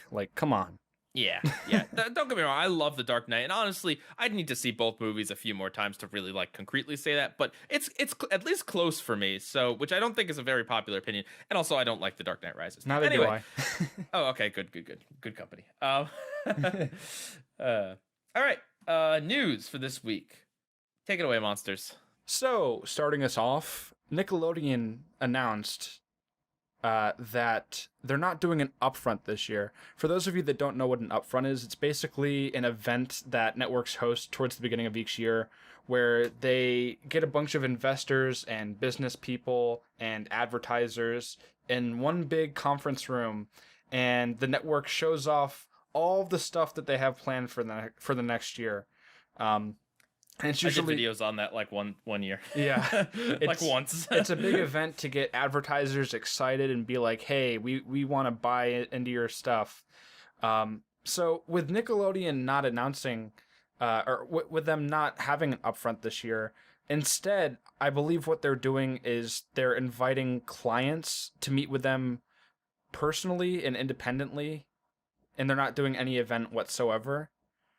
And in terms of a PR perspective, I guess this means, because usually whenever there's an upfront, it's not a public event, but they have a whole slate of things they announce, and there's usually big press releases where they announce each show that they're going to make and which ones are getting renewed, which ones are getting canceled. Decent amount of information on it, too. Yeah, but with this not happening, I guess there's going to be a lot of stuff under wraps. Of course, as you know, the recast, we have we're definitely going to get to go talk to Nickelodeon about some of their upcoming projects. Oh, right? of course. We have press passes. We have the inside scoop. Right. But if only. In terms of my opinion, this doesn't look good. It looks like they're trying to hide something. Yup. It looks like either they're just like, oh, you know what, guys? either we don't have enough to show, so we're not going to show anything, or they just realize that they've been doing a really bad job, so they're just going to meet with everybody independently. Yeah. Yeah, dude. I mean, that's not instilling confidence. Like, you would think that with all the new, like, restructuring going on over there, they'd want to come out with, like, a big, like, boom, here's what we got. And actually, it's a great juxtaposition where Cartoon Network had their big role of, like, here's all the new stuff we got for the next year. Which is, like, cool, that's great. Yeah. Like, give us all this teaser. Whereas Nickelodeon's like, oh, yeah, yeah, Static Cling is going to premiere on... Yeah. Oh, no, don't even... Oh, right. Static Cling. And it also doesn't look good that they're not going to have this big event. Basically the premier event of their corporate side of things every year. In addition to just all of the corporate shakeups that have been happening recently with Sima leaving, and we even reported last week that someone left and got replaced. It was like 10 other executives that have left Nickelodeon. Not to mention, Schneider and the creator of the Fairly Odd Parents. Right. It's just like... I don't know. Who knows? Well, in this article that's provided by nicolive.blogspot.com, they say holding glitzy upfront events is expensive, and they're often poo-pooed by top media agency executives, leading some networks to question whether they remained an effective way to explain programming strategies, create marketing opportunities, and generate upfront sales. So, I mean, it doesn't look good. From an outsider's perspective, but maybe there was an actually decent reason behind it. Like, it's like, right, these are really expensive. It's a lot of marketing money, and it just wasn't worth it anymore. And I mean, hey, we are biased in the fact that we having news of what that the upfront is like. That's good content for us and other YouTubers, to talk about and to make videos on and everything. Whereas to your average kid. But I mean, honestly, I feel like even in this day and age, your average kid is interested in what's going on with the network. You know what I mean? Like, in the age of social media, honestly, even if it was just like, well, we're not going to do upfronts, but we're going to have a big announcement day or announcement week, right? No, seriously, like an event that, because I mean, that's like, to use a weird example, like Nintendo pulled out of E3, but then they had their own Nintendo events about the time of E3 anyway. So even though you didn't get Nintendo at E3, you basically got a straight up just presentation pre-recorded by Nintendo. And people will argue whether that's better or worse, but it's effectively a different way of doing the same thing. Yeah. And if I was an investor and I was potentially looking at investing in Viacom, seeing the fact that I wouldn't. Yeah, seeing the fact that ratings are going down exponentially, a bunch of people are leaving the network, and they're not being transparent about the inner workings of the company. It's not looking good.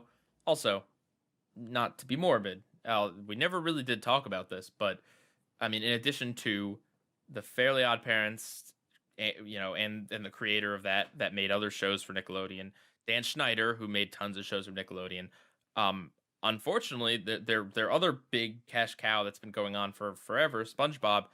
Now that show's going to be going on, but Hillenburg passed away, which doesn't mean it doesn't mean that the show's going to tank, or it doesn't mean, we know that Hillenburg left the show before. Hillenburg's involvement he was not the only person working on that show, of course. But to an executive that may not know or care, right? They look and they're like, okay, well, what big things have you got? Well, your one show, your creator is out and there's rumors of him doing inappropriate things. Your other show creator is out. Your 10 executives are out, and your big money cash cow, the guy behind it, ain't even around anymore. Forgive me to speak so blunt. I'm just being an executive there in that scenario. But you know what I mean? Yeah. It doesn't look good. No, you want to instill confidence that your network has other projects that isn't SpongeBob and the Loud House. And even the Loud House, we just had the movie canceled. Let's not forget the movie just got pulled. Yeah. So, I mean, maybe they're going to detract more than they would announce. I mean, maybe it's just a switch in that they're going to put bigger emphasis on Comic-Con, because last year they had some big announcements and some big premieres. Right, at Comic-Con, and maybe they just feel it's more worth it to just get the news out to the fans directly, and then the fans, the media influencers, us, I guess, we're going to get the news out to everyone else. Maybe that's it. Maybe, like, why spend money on doing that when we're already going to these conventions? Yeah. That could be it. I mean, it could be that simple. But again, it just... The glitch tech things, like, dumping Pinky Malinky onto Netflix, they're everything just looks bad. Yeah, they're not in a good place right now. From a business perspective. Correct me if I'm wrong, too, but I think the Viacom CEO was like, yeah, we're not in a good place right now, but give us time and we'll try to bounce back. Yeah, no, we talked about that, I think like a month or two ago, that he admitted, I mean, obviously he's going to use corporate speak. He's not going to be like, oh, yeah, we're tanking right now.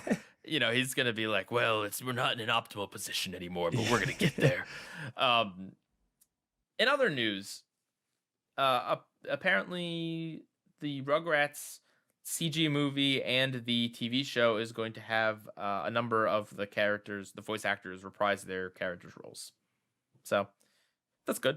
Yeah, that's good. They haven't said anything about E.G. Daily yet, which is interesting.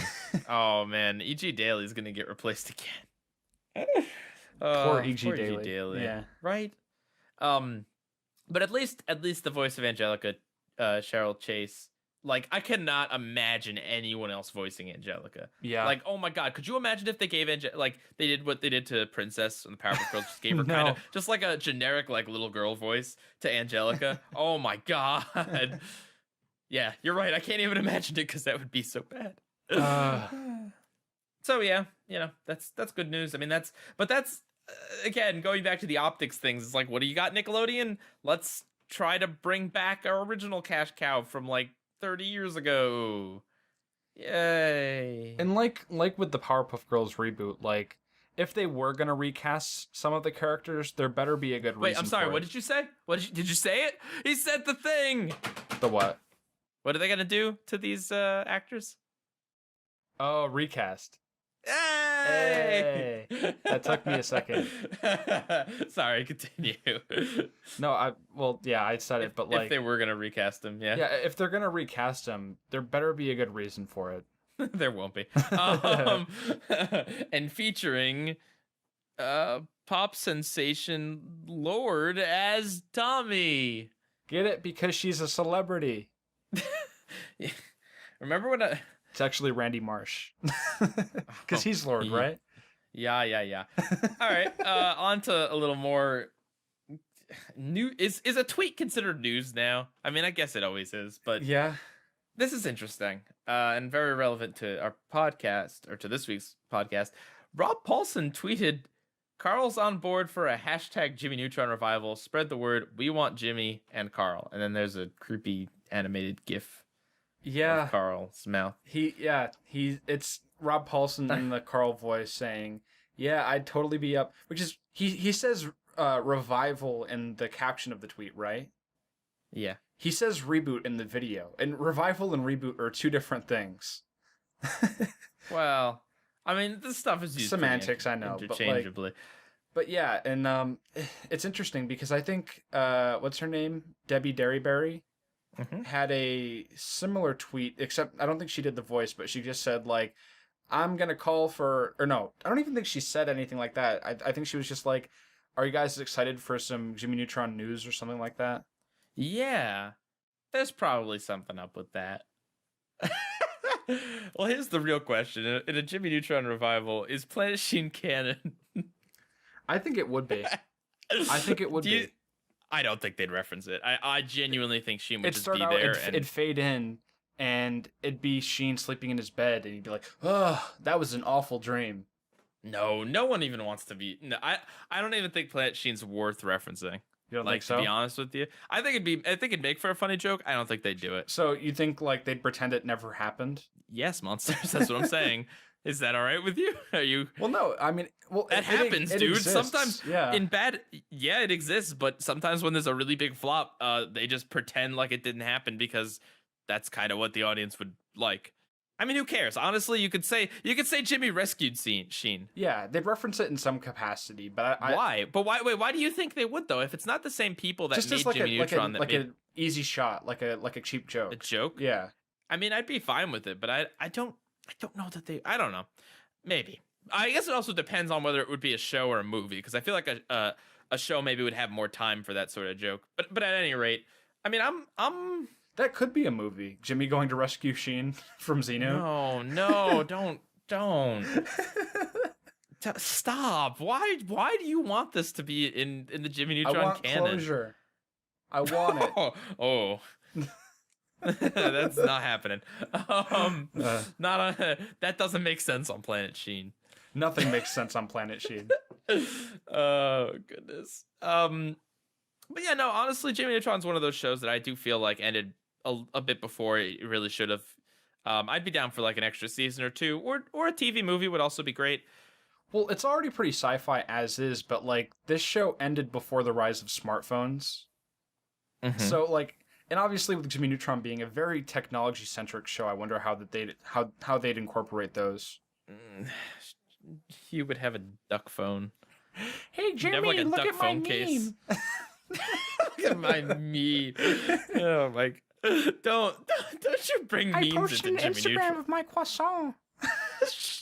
Oh God! All right, this is why you should never. Just don't let the fans write the show. Says the YouTuber who's tried to basically rewrite things in what if scenarios. Anyway, all right. So moving on to the last part of this mixed up episode, we have the question of the week from Employee a Million, who asks, if you could go back in time to 1966 and show Walt Disney at the very end of his career one animated movie from the future, which would you pick and why? And also, he said this next part, this isn't me making a joke, this is him making a joke, although this is a joke I would make as well. Hard mode for monsters, you can't say sausage party. Listen, like, I think that there's like, people misconstrue and think that I'm a fan of Sausage Party. Not really, but just think about it, though. Could you imagine his reaction?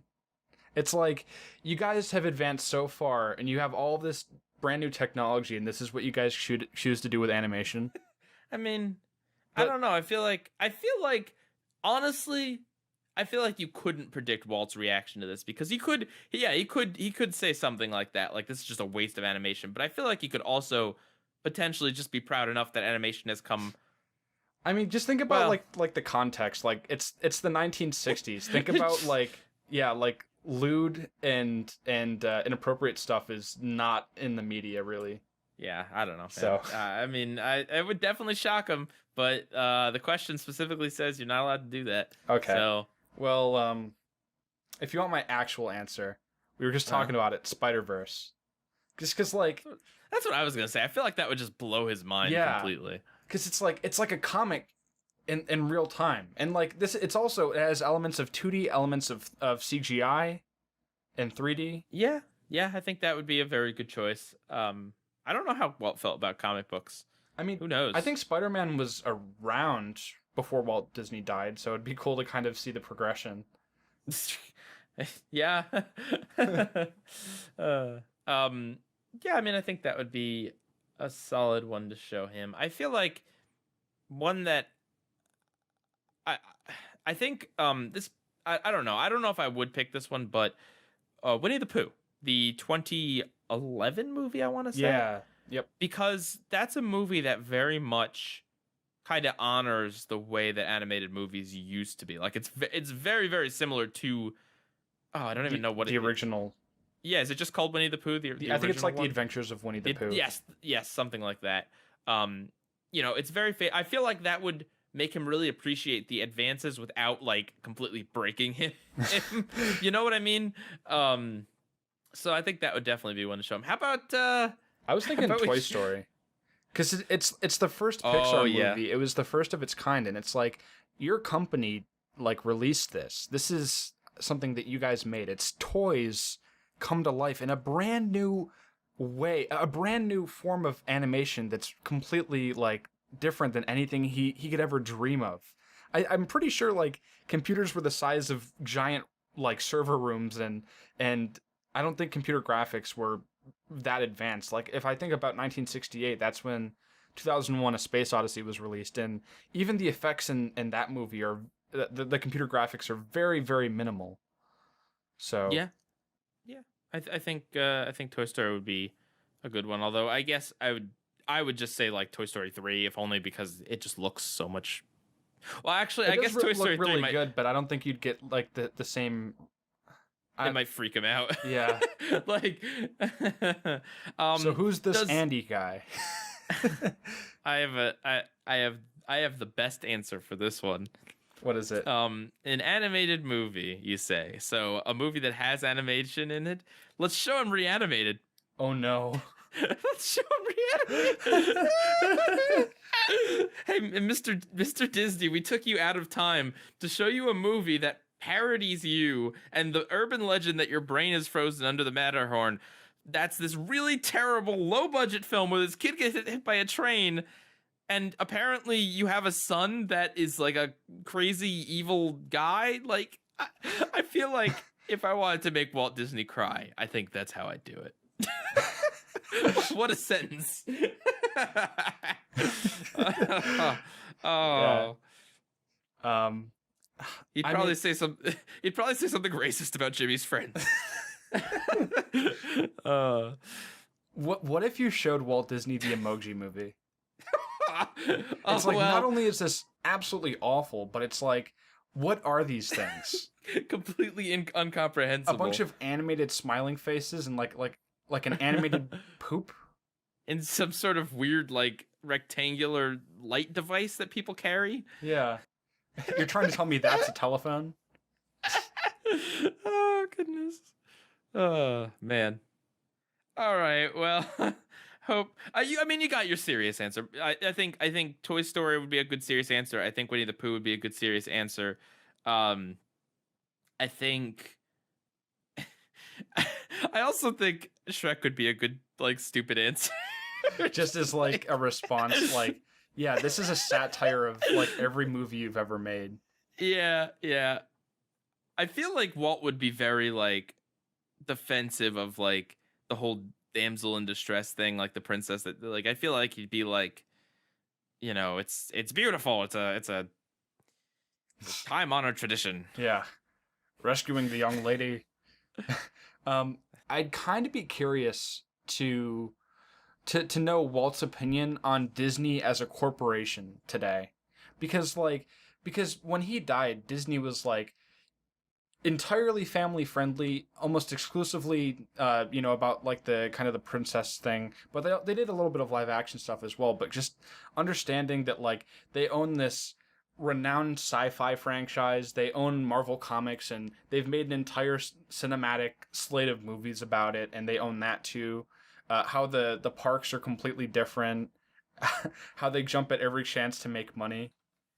Well, that's the thing. And again, this is why I think it's incredibly hard to predict what Walt would have wanted, is because or what Walt would think. He is, and I think this is what made him so great, is that he is kind of a contradiction in that he did embody a lot of these really wholesome and these really like, let's keep our cartoons pure and let's do this and let's, you know, do it for the artistic value of it. But I also know he was a shrewd businessman. You know, he made business decisions, especially, I mean, you saw, say, Mr. Banks, like that, you know, he's not, painted as particularly 100% wholesome in that movie, correct? Yeah, he's a bit arrogant. Yeah, he does. But, so I don't know, you know, it's tough to say which part of Walt would win out when looking at certain things. We'd like to think that. You try to think about what could be, like, you know, Epcot, it was supposed to be like a utopia, right? Mm-hmm. And it just, now it's just like a small section of Disney World that's like not a utopia. I mean, I think that would make him feel very bad. People don't live in Epcot. No. Or do they? I mean, Disney, pay your cast members more. No, I'm joking. Oh, rip. I'm joking. Yeah, so I don't know. That was a really good question. Very different. Thank you very much, Employee Million. Thank you. You know, we've kind of exhausted a lot of like reboot themed questions. So if you guys want to ask more questions that are just based in kind of what if scenarios or just other things, we're down for that. We're also down for reboot questions, that sort of thing. If you still come up with some good ones. Relationship advice. We got you covered. Well, you know, that's actually a thing. Since the community cast is following on the week of Valentine's Day, sorry, it's the last episode before Valentine's Day.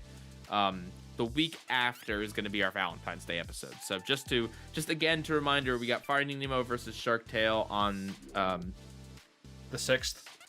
The 6th, which is Wednesday. Yes, on Wednesday the 6th.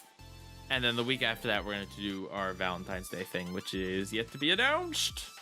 We'll announce it next week. Yep. So yeah, guys, just you don't have to wait a full week for the next recast. But then you'll have to wait over a week for the one after that. Come on, monsters, don't be a bummer. All right, guys, PieGuyRulz out. Catch you guys next time.